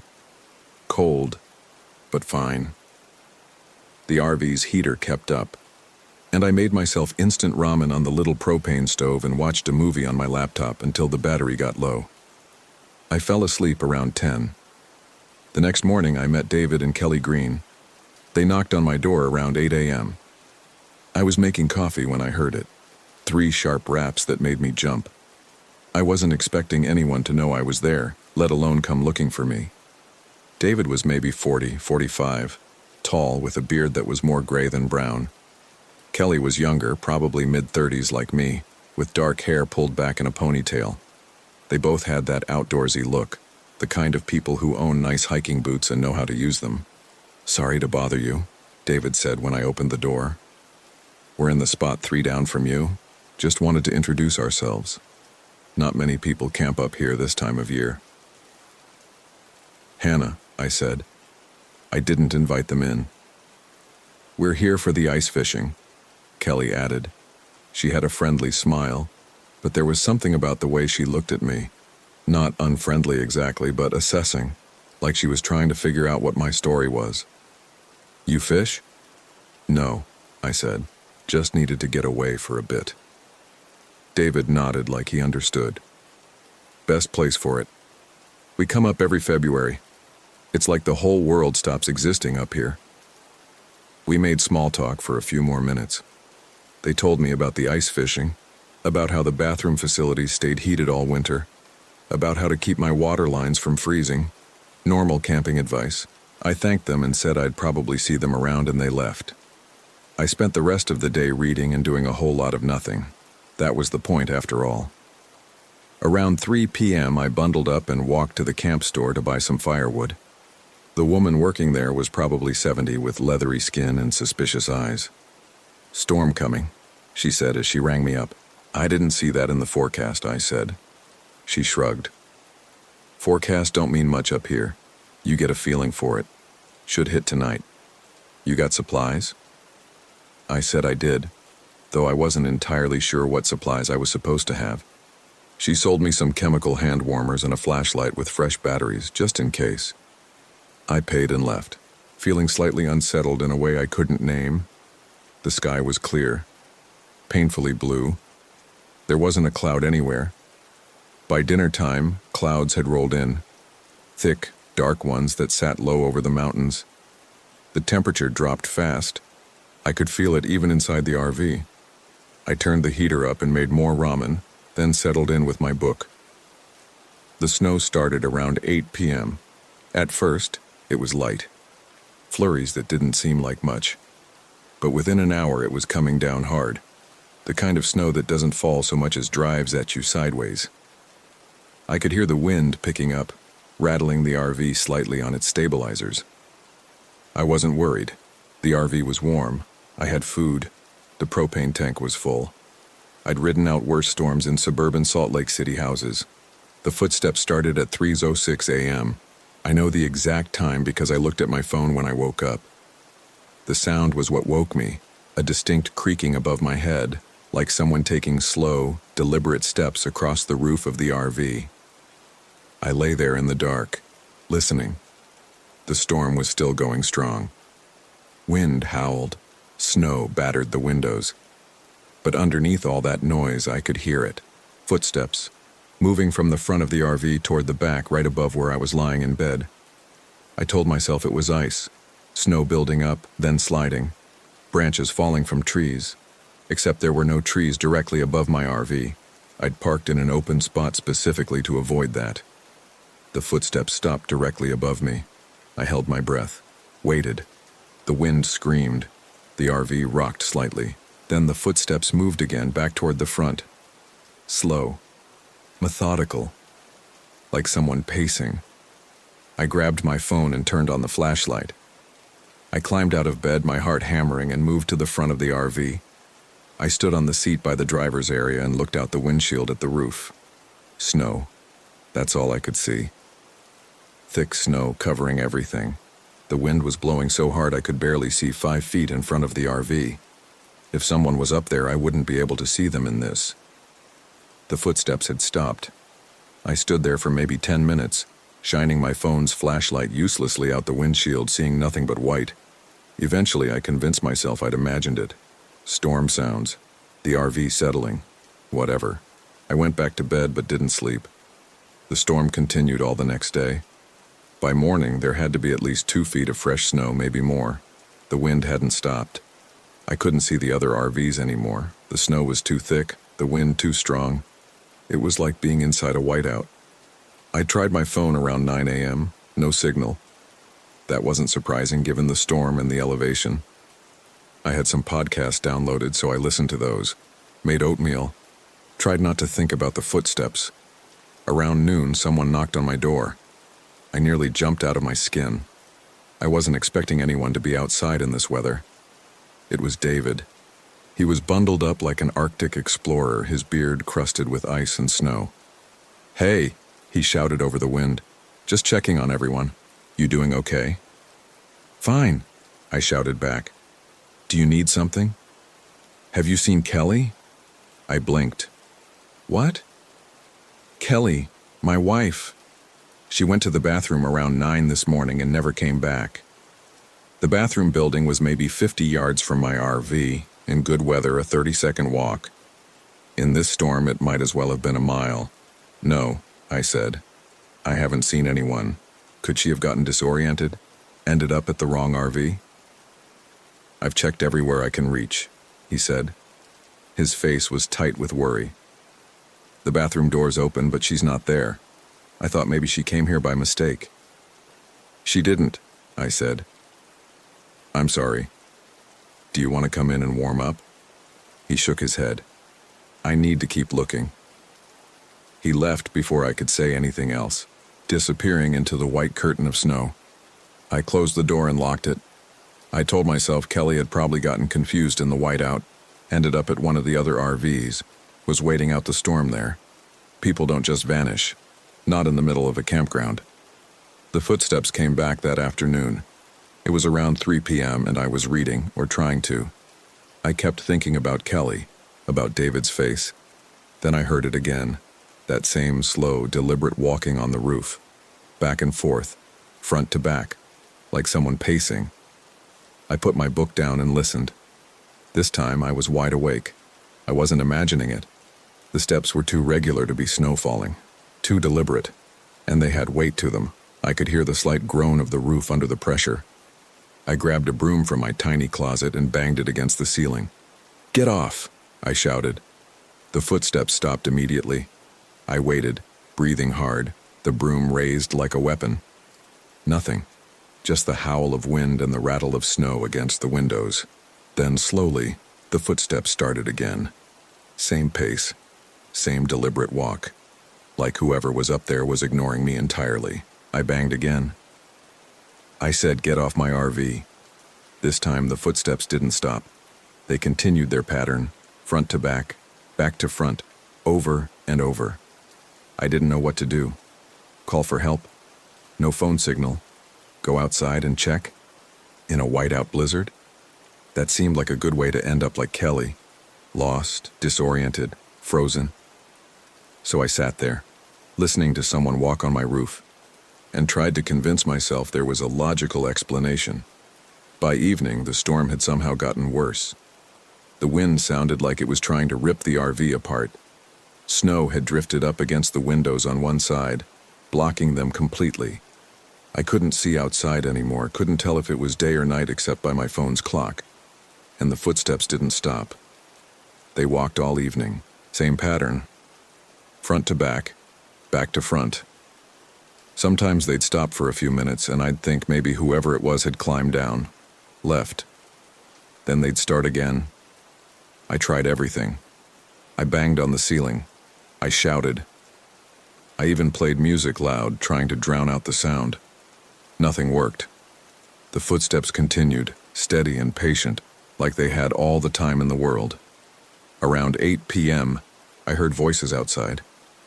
I couldn't make out words over the storm, but there were definitely voices. I moved to the door and pressed my ear against it. 2 people, maybe 3, shouting. I unlocked the door and opened it a crack. The wind nearly ripped it from my hand. Snow blasted into the RV. "Can't keep looking." That was David's voice. "We need to wait until it stops. She's out here somewhere." A woman's voice, but not Kelly's voice, someone else. I opened the door wider and stepped into the doorway, immediately regretting it as the cold hit me. I could barely see 2 shapes in the swirling snow, maybe 15 feet away. "Hello?" I called out. They both turned. One was definitely David. The other was a woman I didn't recognize, shorter, wearing a bright blue parka. "Have you seen her?" David called to me. "Seen who?" "Kelly. She's been missing since this morning." I started to say I already knew that he'd told me at noon. But something stopped me, because his voice had a different quality now. Not worried, not frantic, almost excited. "No," I called back. "I haven't seen her." "We'll find her," the woman in the blue parka said. "We always do." They disappeared back into the whiteout before I could ask what she meant. I shut the door and locked it. My hands were shaking, and not from the cold. The footsteps above me had stopped. I stood in the center of the RV, dripping melting snow onto the floor, listening. Wind. That was all I could hear. Wind and my own breathing. Then, a knock at the door. 3 sharp raps exactly like David and Kelly had used 2 days before. I didn't move. I didn't breathe. Another knock. Harder this time. "Hannah?" A woman's voice. "Hannah, it's Kelly. Can you let me in?" I stayed frozen. Every instinct told me not to open that door. "Hannah, please, I'm freezing out here." The voice sounded like Kelly. Same tone, same slight rasp. But there was something off about it, like someone doing an impression rather than the real thing. "Where were you?" I called through the door. A pause. "I got lost. In the storm. Can you please open the door?" "David's been looking for you all day." Another pause, longer this time. "I know. I saw him. Hannah, please, it's so cold." I moved closer to the door, pressed my eye against the peephole. At first, all I could see was white, snow, darkness. Then a shape moved into view. It was Kelly. Same dark ponytail, same face. She was looking directly at the peephole, smiling. But her eyes were wrong. They didn't blink, and the smile was too wide, stretching her face in a way that made my stomach turn. "I can see you looking at me," she said. "Please let me in." "Where did you go?" I asked. "I told you I got lost." "For 12 hours?" That smile didn't waver. "Time moves differently in the storm, you'll see. Please, Hannah, I'm so cold." I backed away from the door. "Go to your own RV, David's there." "I need to come in yours first." "Why?" No answer. I looked through the peephole again. Kelly, or whatever was pretending to be Kelly, was still standing there, still smiling that horrible smile, still not blinking. Then she tilted her head at an angle that was wrong. Too far. Like her neck was broken. "Let me in, Hannah." I stumbled backward, nearly falling. I grabbed my phone, hands shaking so badly I almost dropped it. Still no signal. Of course not. Another knock, then another, then a whole series of them. Rapid fire, making the door rattle in its frame. "Let me in. Let me in. Let me in." The knocking stopped abruptly. Silence, except for the storm. I stayed pressed against the back wall of the RV, staring at the door, waiting for it to open, waiting for her to somehow get in. But nothing happened. After what felt like hours but was probably only minutes, I heard the footsteps on the roof again. Same pattern. Front to back. Back to front. I didn't sleep that night. The next morning, the storm was still raging. I'd lost track of how long it had been going. A day and a half? 2 days? My phone said Thursday, February 14th, but that didn't feel right. I'd arrived on Tuesday. It should only be Thursday morning now, but it felt like I'd been trapped in this RV for a week. I was running low on food. The propane was still good, but I'd been running the heater constantly, and I didn't know how much longer it would last. My water tank was half empty. The footsteps hadn't stopped. They'd walked all night, front to back to front, over and over, like a metronome keeping time to something I couldn't hear. Around 10 a.m., I heard voices again. This time, multiple people, at least 3 or 4. They were somewhere outside, not far from my RV. I couldn't hear what they were saying, but they were all talking over each other, their voices rising and falling like a song. I went to the window and tried to look out, but the snow was piled too high. I could only see white. The voices got louder, closer, then they were right outside my door. A knock. But this time, multiple people knocked simultaneously, their fists striking the door in perfect unison. Hannah. Multiple voices speaking my name at once, all slightly out of sync. Hannah, we found Kelly. She wants to show you something. I didn't answer. I pressed myself into the corner farthest from the door, making myself as small as possible. The knocking continued. Not aggressive, just patient, steady, like they had all the time in the world. You'll have to come out eventually, the voices said. The storm won't stop until you do. That broke through my paralysis. What do you mean? The storm is waiting, and they said. It's always waiting. Come outside, Hannah. Come see what we found. No. You don't have a choice. The knocking stopped. The voices stopped. Even the footsteps on the roof went silent. I stayed in my corner, shaking. Part of me wanted to look out the peephole to see who had been knocking. The rest of me knew that was a bad idea. Time passed.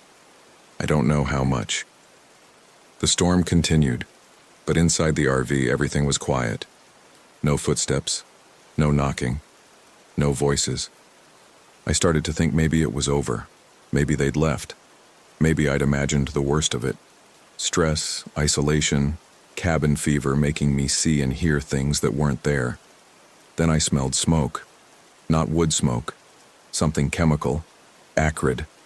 It made my eyes water immediately. I jumped up and looked around frantically. The smell was coming from outside, seeping in around the door. Smoke was starting to curl under the gap at the bottom. Someone was trying to smoke me out. I grabbed a towel and tried to stuff it under the door, but the smoke kept coming. It was getting thicker, harder to breathe. My eyes were streaming now, my throat burning. I had 2 choices: stay inside and suffocate or go outside into the storm with whoever was out there. I chose outside. I pulled on every layer I had, wrapped a scarf around my face, grabbed my phone even though it was useless.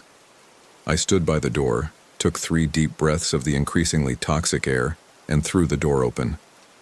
The smoke billowed out and I stumbled after it, coughing. My eyes squeezed shut against the wind and snow. When I could finally open them, I saw the fire. Someone had piled something against my RV's propane tank and set it alight. The flames were small but growing, melting the snow around them.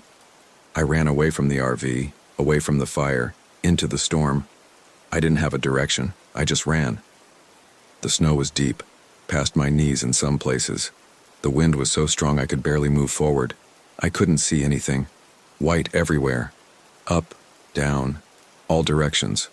White. I don't know how long I stumbled through the storm. Could have been 5 minutes. Could have been an hour. I fell several times, got back up, kept going.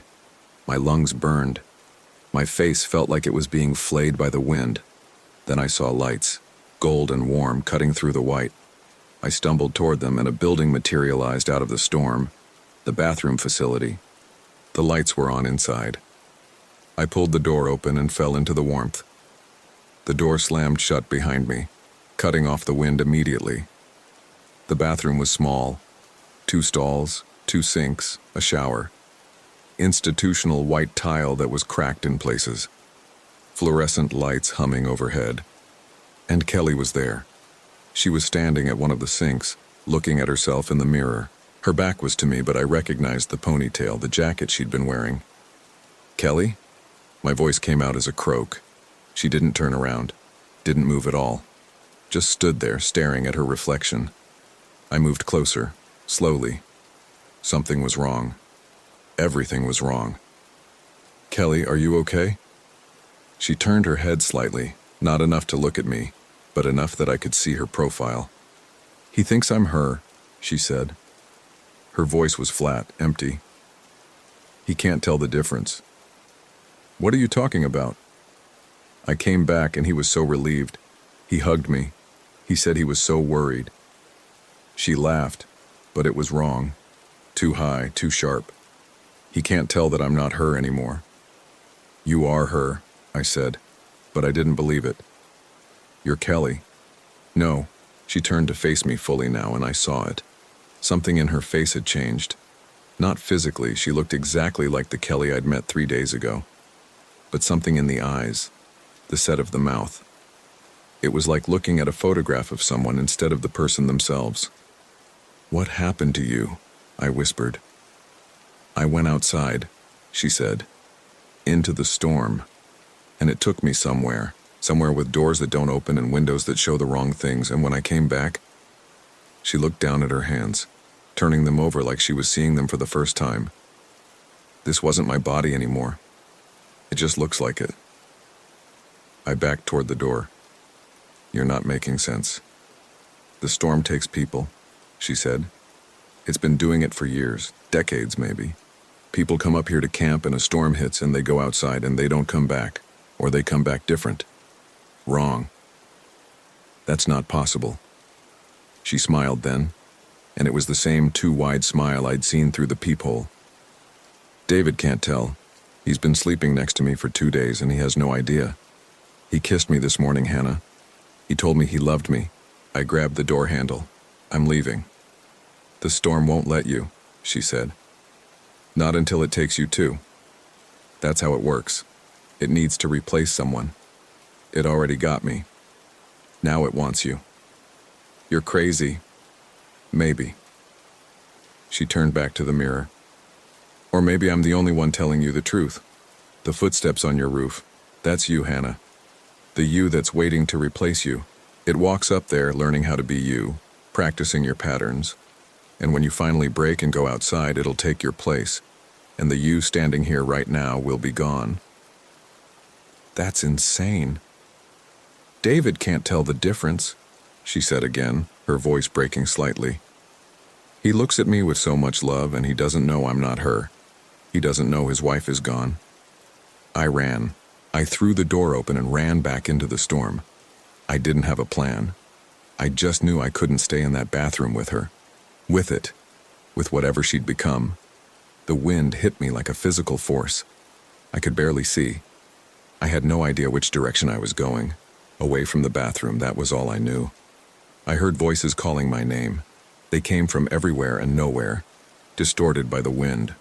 Some of them sounded concerned. Some sounded angry. One sounded exactly like my ex-husband, which was impossible because Derek was in Salt Lake City. "Hannah, come back. You'll freeze out here. Hannah, we can help you. Hannah, just give up. It's easier if you give up." I kept running, kept stumbling through the snow. My lungs were screaming. My face had gone numb. Then I hit something. Something solid. I bounced off it and fell backward into the snow. A wall. I'd run into a wall. I felt along it, trying to figure out what it was. Wood siding. A door. I'd found one of the RVs. I pulled myself up and pounded on the door. "Help! Please! Someone help me!" The door opened so fast I almost fell inside. It was David. He grabbed my arm and pulled me in, then slammed the door shut behind me. "Jesus Christ," he said. "What are you doing out there? You're going to freeze to death." I collapsed onto the floor, gasping, shaking so hard my teeth chattered. "Your RV," I managed to say. "They tried to burn my RV." "What? Who?" "I don't know. Someone..." I broke off, looking around. I was in a RV similar to mine, but bigger, nicer. And Kelly was sitting at the small dining table, holding a cup of coffee, watching me with that same flat expression. "Are you hurt?" David asked. Hannah, are you hurt? I couldn't take my eyes off Kelly. She raised the cup to her lips and drank, never breaking eye contact. I need to leave, I said. I need to get out of here. You can't leave in this storm, David said. Look, stay here until it passes, okay? You'll be safe here. No. I tried to stand up, but my legs wouldn't support me. No, I can't stay here. Hannah. David crouched down beside me. His face was concerned, his eyes kind. You're in shock. You need to warm up. Just stay for a bit, okay? Kelly spoke up from the table. She knows. David glanced at her. Knows what? She knows I'm not me. His expression didn't change. He turned back to me. The storm's been hard on all of us. Kelly got disoriented yesterday, spent hours outside. She's been saying strange things since she came back. It's the cold, the stress. She'll be okay once we get out of here. David, I whispered. Look at her. Really look at her. He did. He looked at his wife, sitting at the table, holding her coffee cup. And I saw something flicker across his face just for a second. Recognition. Horror. Then it was gone, replaced by that same concerned expression. She's fine, he said. We're all fine. The storm's just getting to us. He was lying. I could see it in the way his smile didn't reach his eyes, in the tension in his shoulders. He knew. He knew something was wrong with Kelly, but he was choosing not to see it. I need to go, I said again. Don't be stupid, Kelly said from the table. If you go back out there, you'll die. Or worse, you'll come back like me. Kelly, stop, David said sharply. She deserves to know the truth, Kelly continued. The storm takes people, David. It took me. And it's been trying to take her since she got here. That's why there are footsteps on her roof. That's her replacement waiting. There's no such thing, David said, but his voice wavered. I managed to stand, using the wall for support. I'm leaving. Thank you for letting me in, but I'm going back to my RV. Your RV is on fire, Kelly said. You said so yourself. She was right. The fire had been small, but it had been right next to the propane tank. By now the whole thing could be engulfed, or it could have been put out by the snow.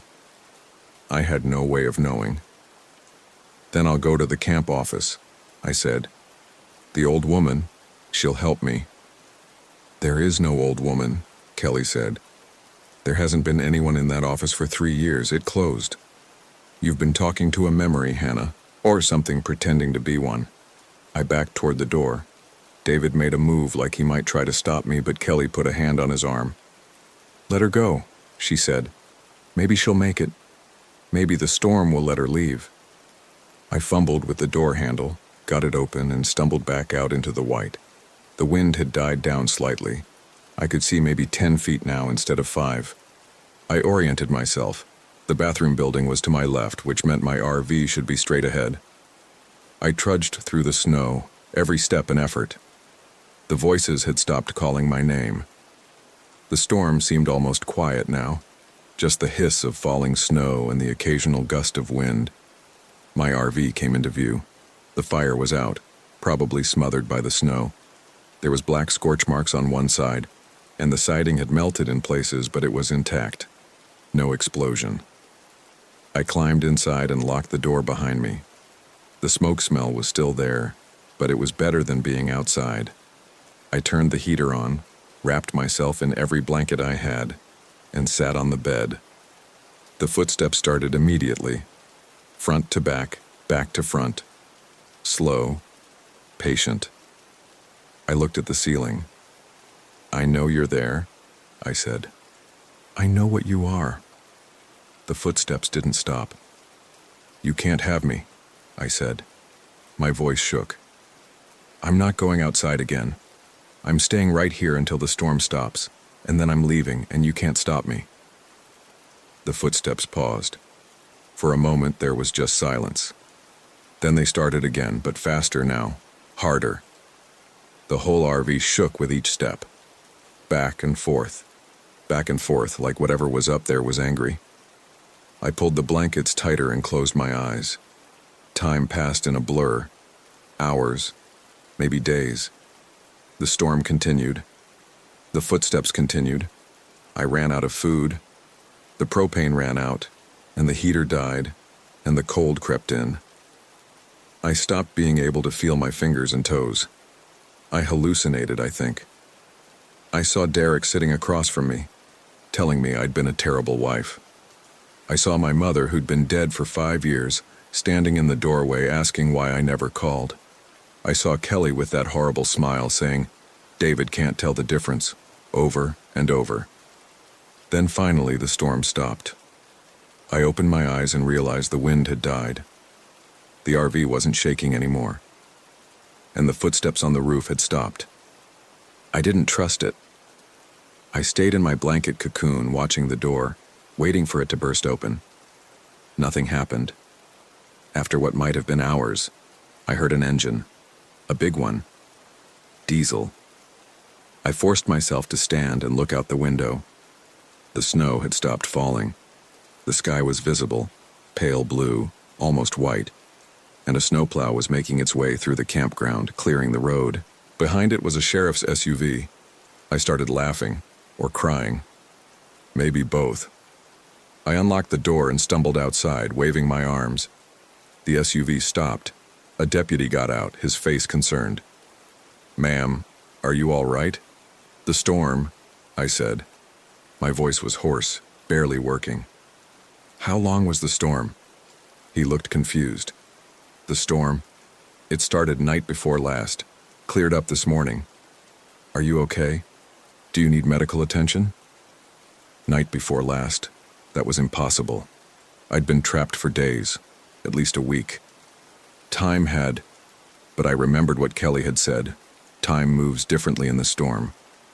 "There are other campers," I said. "David and Kelly Green, they need help. Kelly's not. She's not right." The deputy guided me to his SUV, helped me sit in the back where it was warm. Another deputy was talking on the radio, calling for an ambulance. They found David and Kelly in their RV 20 minutes later. Both of them were fine, cold, shaken, but fine. Kelly hugged David when they emerged, and he held her tight, and I saw the way he looked at her. Love. Relief. No hint that he knew anything was wrong. They checked my RV. No sign of fire damage. No scorch marks. The siding was intact. The old woman at the camp office, she was there, alive, yelling at the deputies about all the fuss. She told them the campground had been open all winter, same as always. The doctor said I had severe hypothermia and dehydration, possible hallucinations from exposure and stress.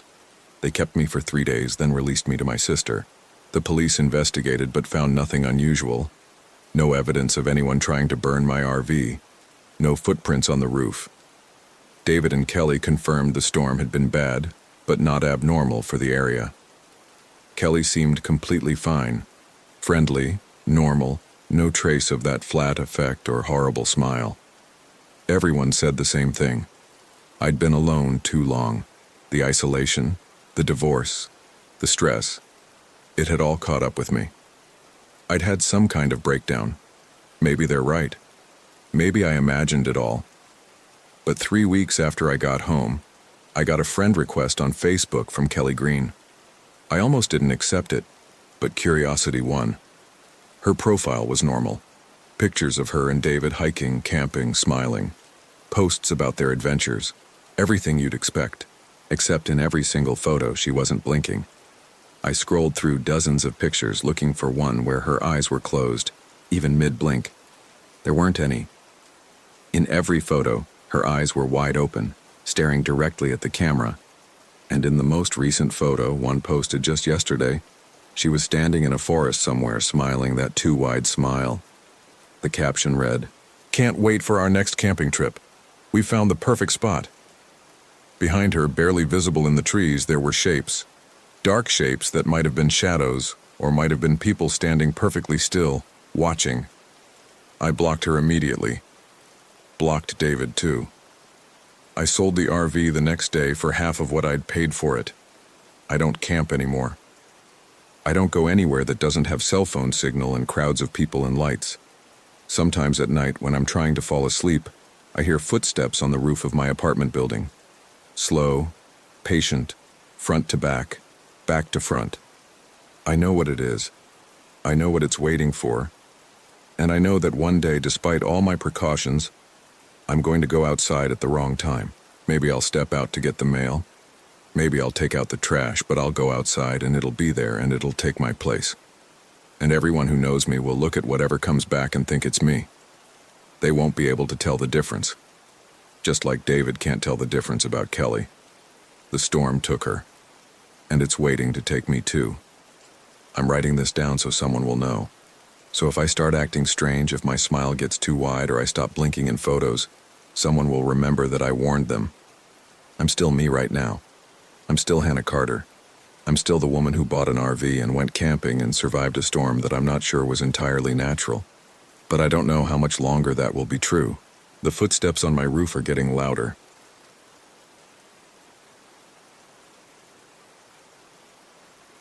My name is Mia Turner. The scream wasn't from a stranger. It was my own voice begging for help. We pulled into the Kisatchie Forest RV site on a Thursday afternoon in late September. The drive from Baton Rouge had taken 3 hours, and by the time we arrived, I was ready to be done sitting.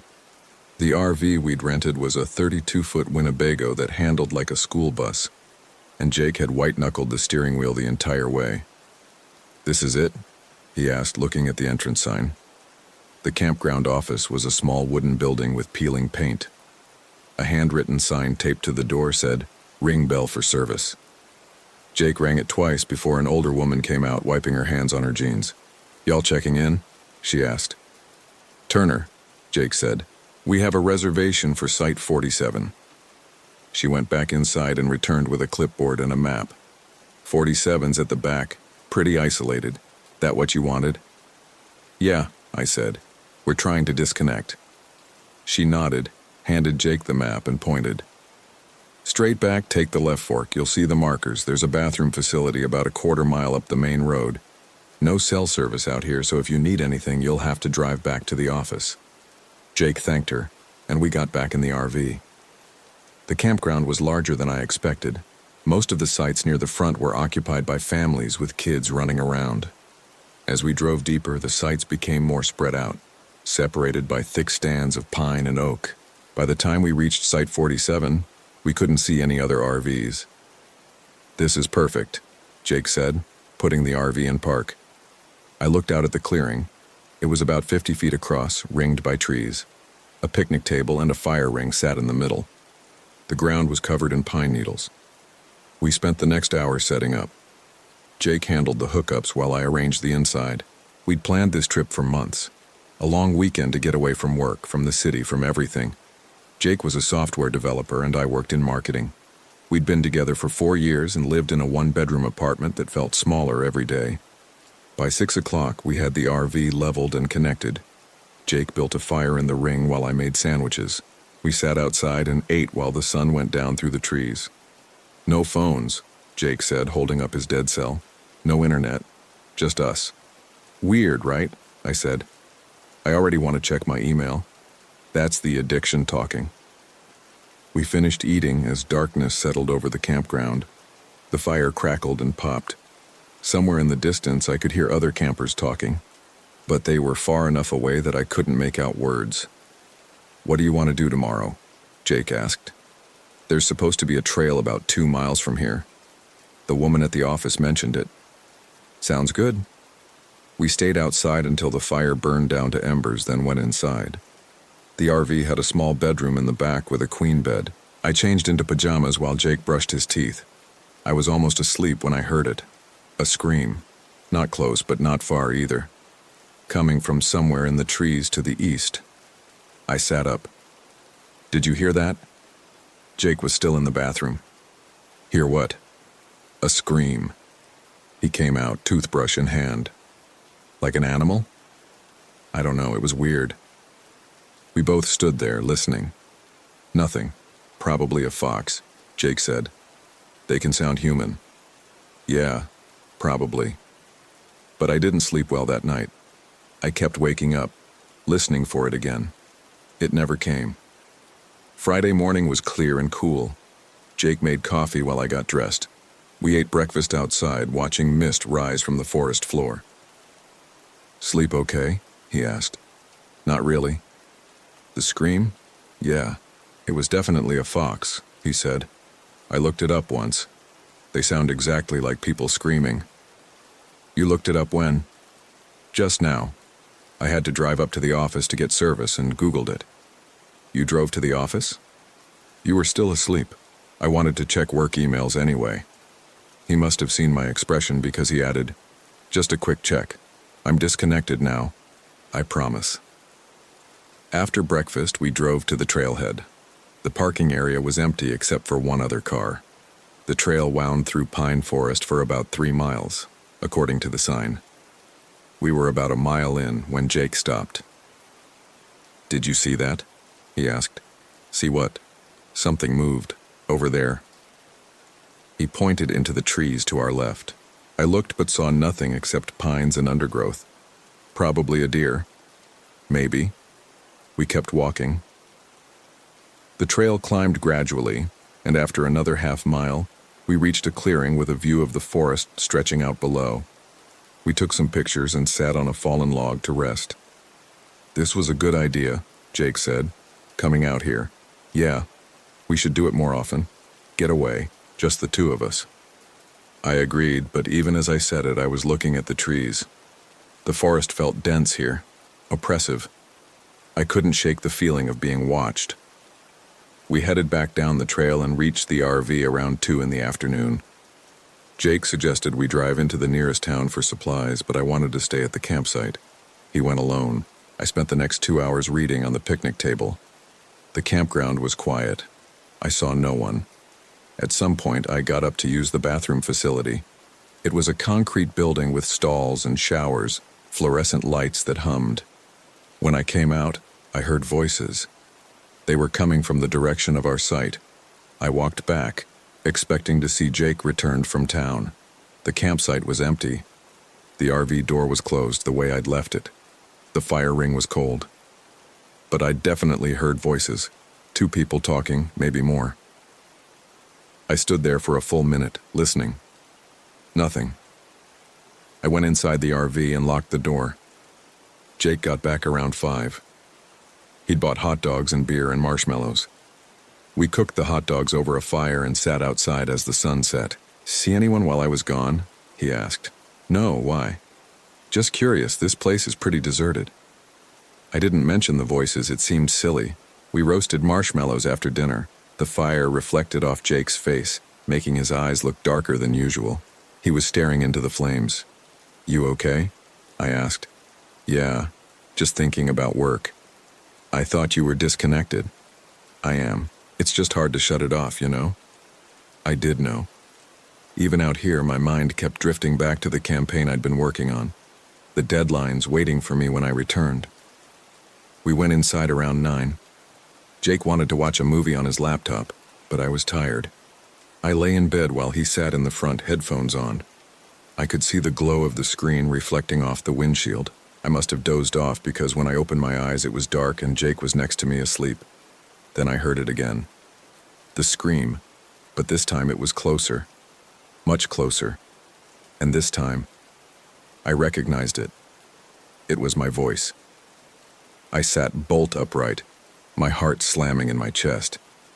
The scream came again from somewhere just outside the RV. It was my voice, unmistakably, screaming for help. "Jake," I said, shaking him. "Jake, wake up." He groaned and rolled over. "What?" "Someone's outside, screaming." "What?" He was groggy, confused. The scream came again. My voice, raw and terrified, calling for help. Jake sat up fast. "What the fuck?" We both froze, listening. Silence. "That was you," Jake said. "Was that you?" "No, I'm right here." "But that was your voice." "I know." We got out of bed. Jake went to the window and looked out. The campsite was dark except for the dying embers of our fire. "I don't see anything," he said. "It was my voice, Jake." "I know. I heard it." We stood there for several minutes, not moving. The scream didn't come again. "What the hell was that?" I whispered. Jake didn't answer. We didn't sleep the rest of the night. We sat in the living area, lights on, waiting. Jake wanted to leave, but I talked him out of it. It was 3 in the morning. Where would we go? "It was probably someone messing with us," I said, though I didn't believe it. "How would they know what you sound like?" "They don't. It just sounded similar." "Mia, that was your voice. Exactly your voice." "I know." When the sun came up, we went outside. Everything looked normal. The fire ring, the picnic table, the trees. Jake walked the perimeter of the campsite while I stood by the RV. "Nothing," he said when he came back. "No footprints, no signs of anyone. Maybe we imagined it. We both heard it. Shared hallucination? That's not a thing." I wanted to leave then, pack up and drive home. But Jake insisted we at least talk to the woman at the office first, report what happened. We drove up to the main building. The same woman was there, sitting behind a desk, reading a paperback. "Morning," she said when we came in. "We need to report something," Jake said. "Last night someone was outside our RV screaming." The woman put down her book. "Screaming?" "Yeah. It sounded like my girlfriend, like someone was imitating her voice." The woman looked at me, then back at Jake.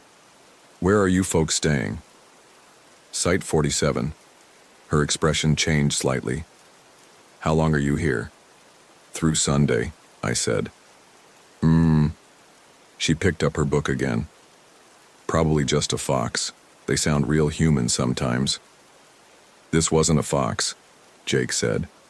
"This was a person. Someone was outside our RV. I can call the ranger if you want, but I doubt there's anything they can do. We've never had any trouble here." Jake looked at me. I shrugged. "Thanks," he said. "We'll let you know if it happens again." We walked back to the RV in silence. "That woman didn't give a shit," Jake said once we were back at the site. "She probably deals with paranoid campers all the time." "We're not paranoid. We heard what we heard." I didn't want to argue about it. I suggested we pack up and leave, but Jake refused.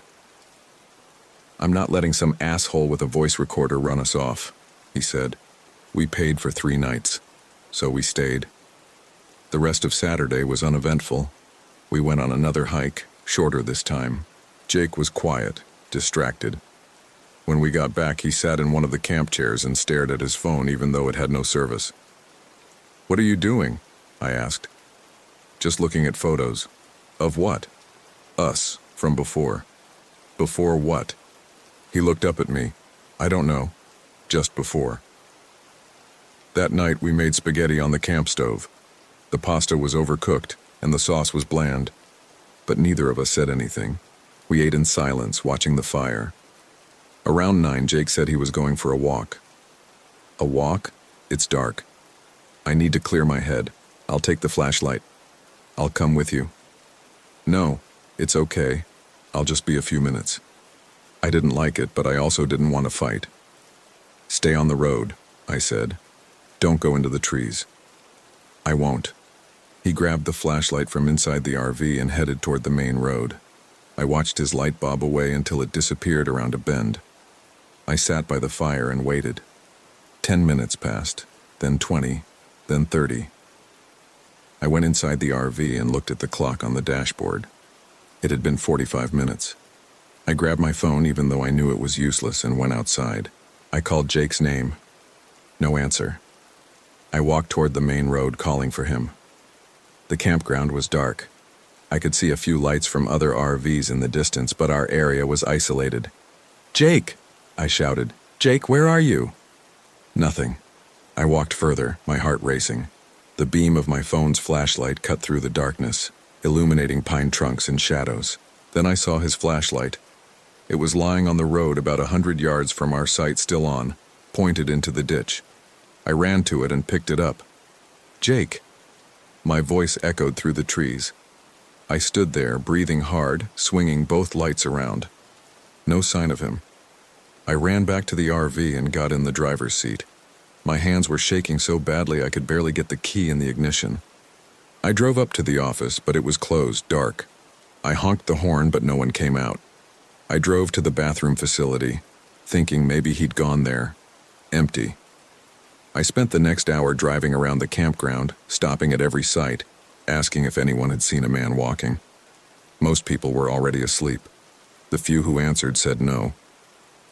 By midnight, I was back at our site, sitting in the RV with all the lights on, trying to decide what to do. I had no phone service. The office was closed. I didn't know where the nearest town was or how to get there. I decided to wait until morning. If Jake wasn't back by dawn, I'd drive until I found help. I didn't sleep. I sat in the driver's seat watching the darkness outside, jumping at every sound. Around 4 a.m, I heard footsteps. I grabbed the flashlight and pointed it out the window. Jake was walking toward the RV. I threw open the door. "Jake, where the hell have you been?" He stopped about 10 feet from the RV. He was wearing the same clothes, the same shoes, but something was off. "Jake?" He smiled. "I got lost." "Lost? I found your flashlight on the road. I dropped it. Where were you?" "In the trees." "For 6 hours." He kept smiling. I lost track of time. I stared at him. His face was the same, but the way he stood, the way he held his head, it was wrong. "Come inside," I said. He walked to the RV and climbed the steps. I backed away as he entered. "Are you okay?" I asked. "You look..." "I'm fine." He sat down on the couch. "I'm just tired." "Jake, you've been gone for 6 hours. I've been driving around looking for you. I was about to call the police. There's no service." "I know. I was going to drive somewhere." He nodded slowly, still smiling. "But I'm back now." "What happened? Where did you go?" "I told you I got lost." "In the trees? You said you'd stay on the road." "I changed my mind." I sat down across from him. He was staring at me with an expression I'd never seen before. Not quite a smile, not quite blank. Something in between. "Jake, you're scaring me." "Why?" "Because you're acting weird." "Am I?" "Yes. You disappeared for 6 hours and now you're sitting here smiling like nothing happened."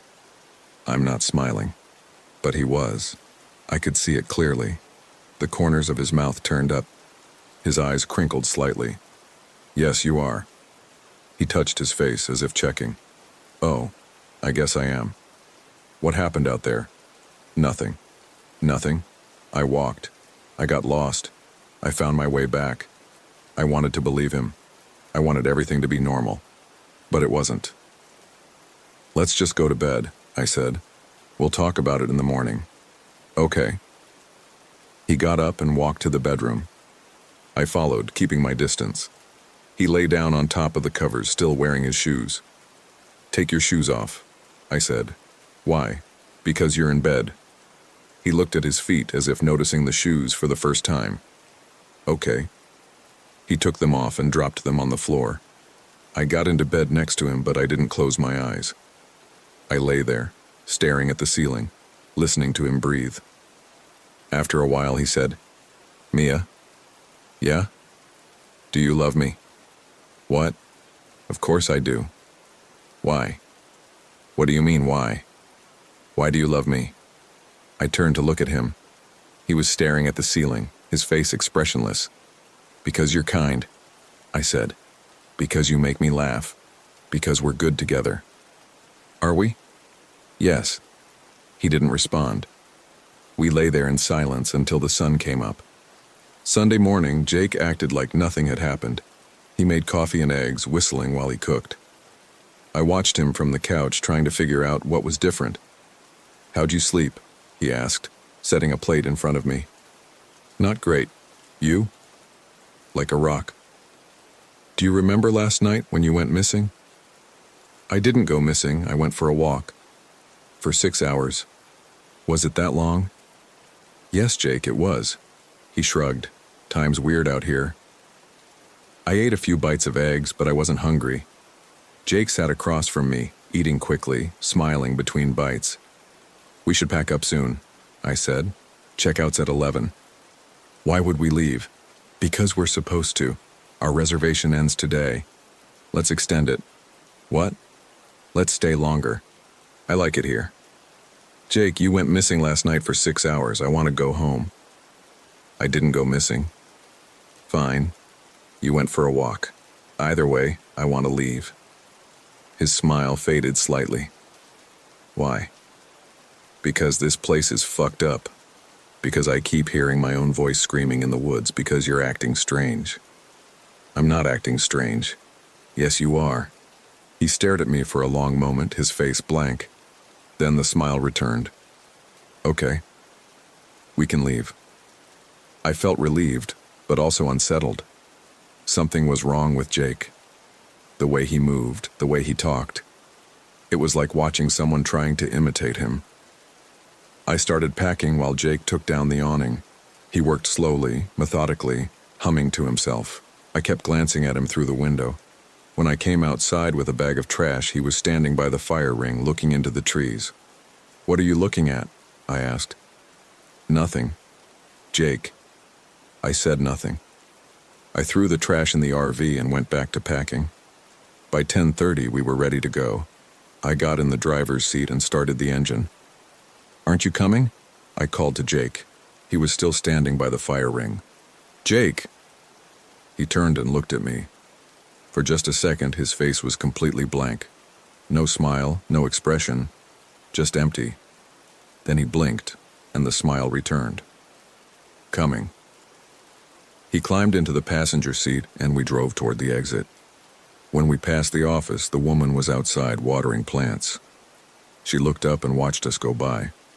I waved, but she didn't wave back. She just stood there, holding the hose, staring. We reached the main road, and I turned toward Baton Rouge. Jake was quiet, looking out the window. You okay? I asked. Fine. You sure? I'm fine, Mia. We drove in silence for about 20 minutes, then Jake said, We should go back. What? We should turn around, go back to the campground. Why the hell would we do that? I liked it there. Jake, I know you're upset about work and everything, but we had a terrible time. I'm not going back. I'm not upset about work. Then what's going on with you? Nothing's going on with me. You disappeared for 6 hours, you came back acting weird, and now you want to turn around and go back to the place where I heard my own voice screaming in the woods. That's not nothing. He was quiet for a moment. Then he said, Do you really love me? Jesus Christ, yes, I love you. You hesitated. I didn't hesitate. You did. When I asked if you loved me last night, you hesitated.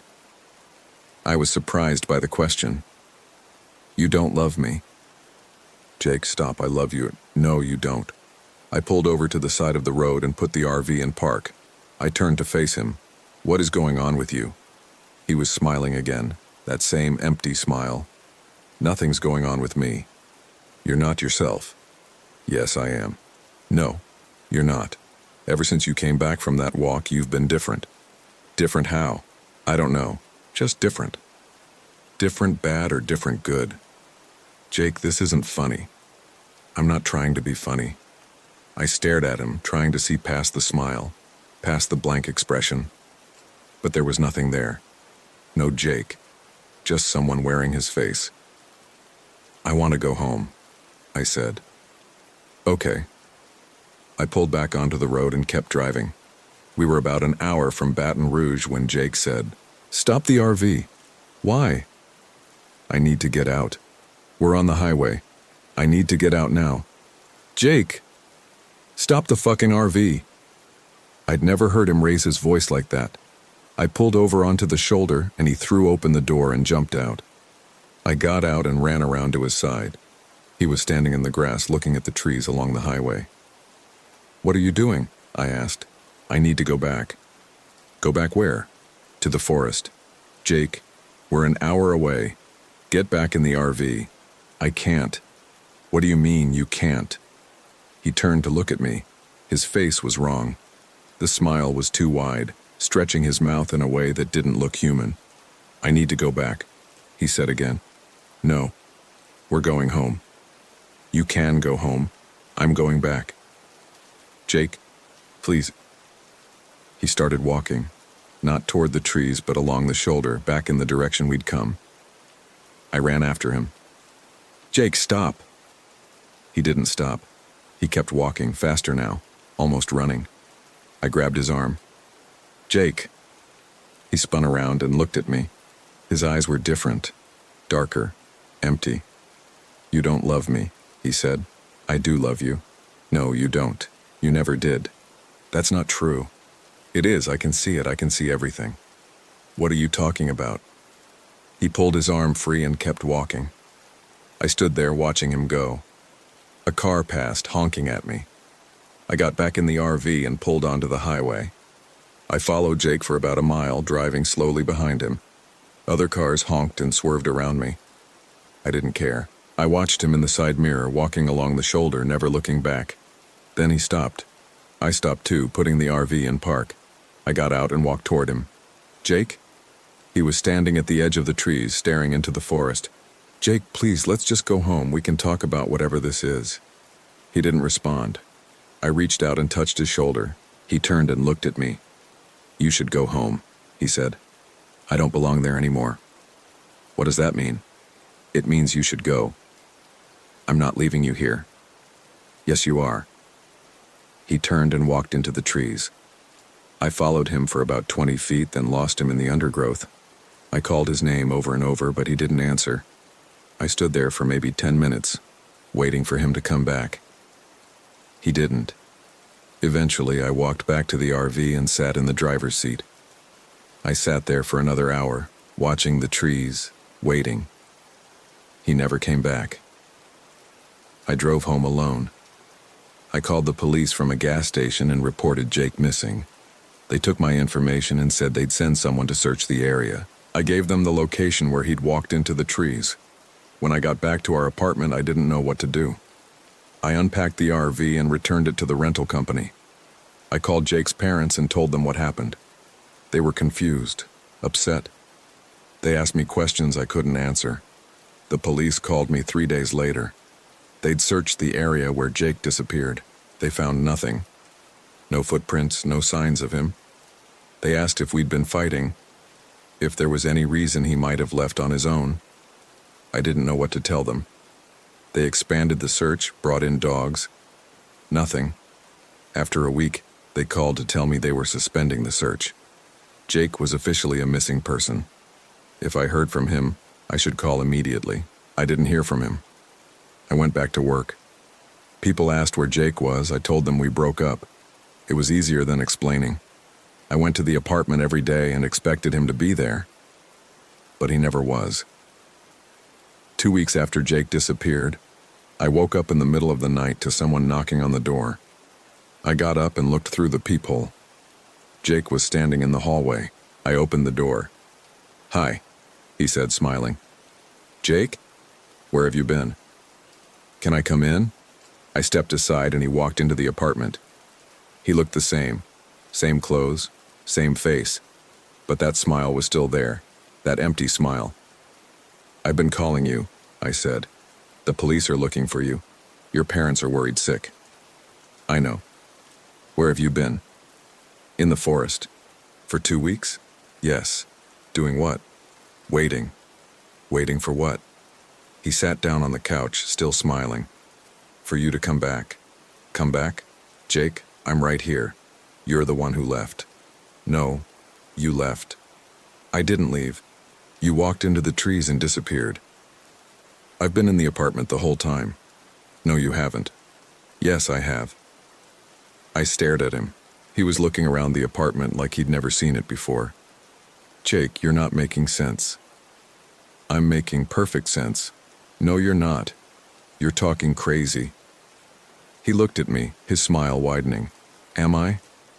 "Yes." "Are you sure?" "Yes, I'm sure." He stood up and walked to the window. He looked out at the city lights. "I should go," he said. "Go where?" "Back. Back to the forest." "Yes." "Jake, you just got here." "I know, but I don't belong here anymore." "What does that mean?" He turned and looked at me. It means I'm not Jake. I felt my stomach drop. What? I'm not Jake, he said again, still smiling. I never was. You're not making sense. Yes, I am. You just don't want to understand. He walked past me toward the door. Wait, I said. Who are you? He opened the door and looked back at me. I'm the scream, he said. I'm the voice in the trees. I'm the thing that calls you back. Then he left. I stood there for a long time, staring at the open door. I called the police and told them Jake had been here. They came to the apartment and took a statement. They asked if he'd seemed disoriented, if he'd been using drugs. I told them I didn't know. They put out a new alert. They searched the area around the apartment. They found nothing. Jake never came back. That was 3 months ago. I still live in the same apartment. I still go to work every day. I still call Jake's phone even though I know he won't answer. Sometimes late at night I hear it. The scream. My own voice, calling from somewhere far away. Begging for help. I don't go to it. I stay inside with the windows closed and the doors locked. But I know eventually I'll have to go back. Back to the forest. Back to the place where Jake disappeared. Back to whatever it was that took him. Because the voice is getting louder and I'm starting to realize something. I'm starting to realize that the scream wasn't coming from outside the RV that night. It was coming from inside. It was me. The real me. The one who's still there. And the woman who came back. The one sitting in this apartment right now, writing this down. I'm not her. I'm something else. I'm the thing that heard the scream and answered. I'm the thing that walked out of the trees, and I'm still here wearing Mia Turner's face, living Mia Turner's life. But soon I'll have to go back, because the real Mia is still in the forest, and she's still screaming.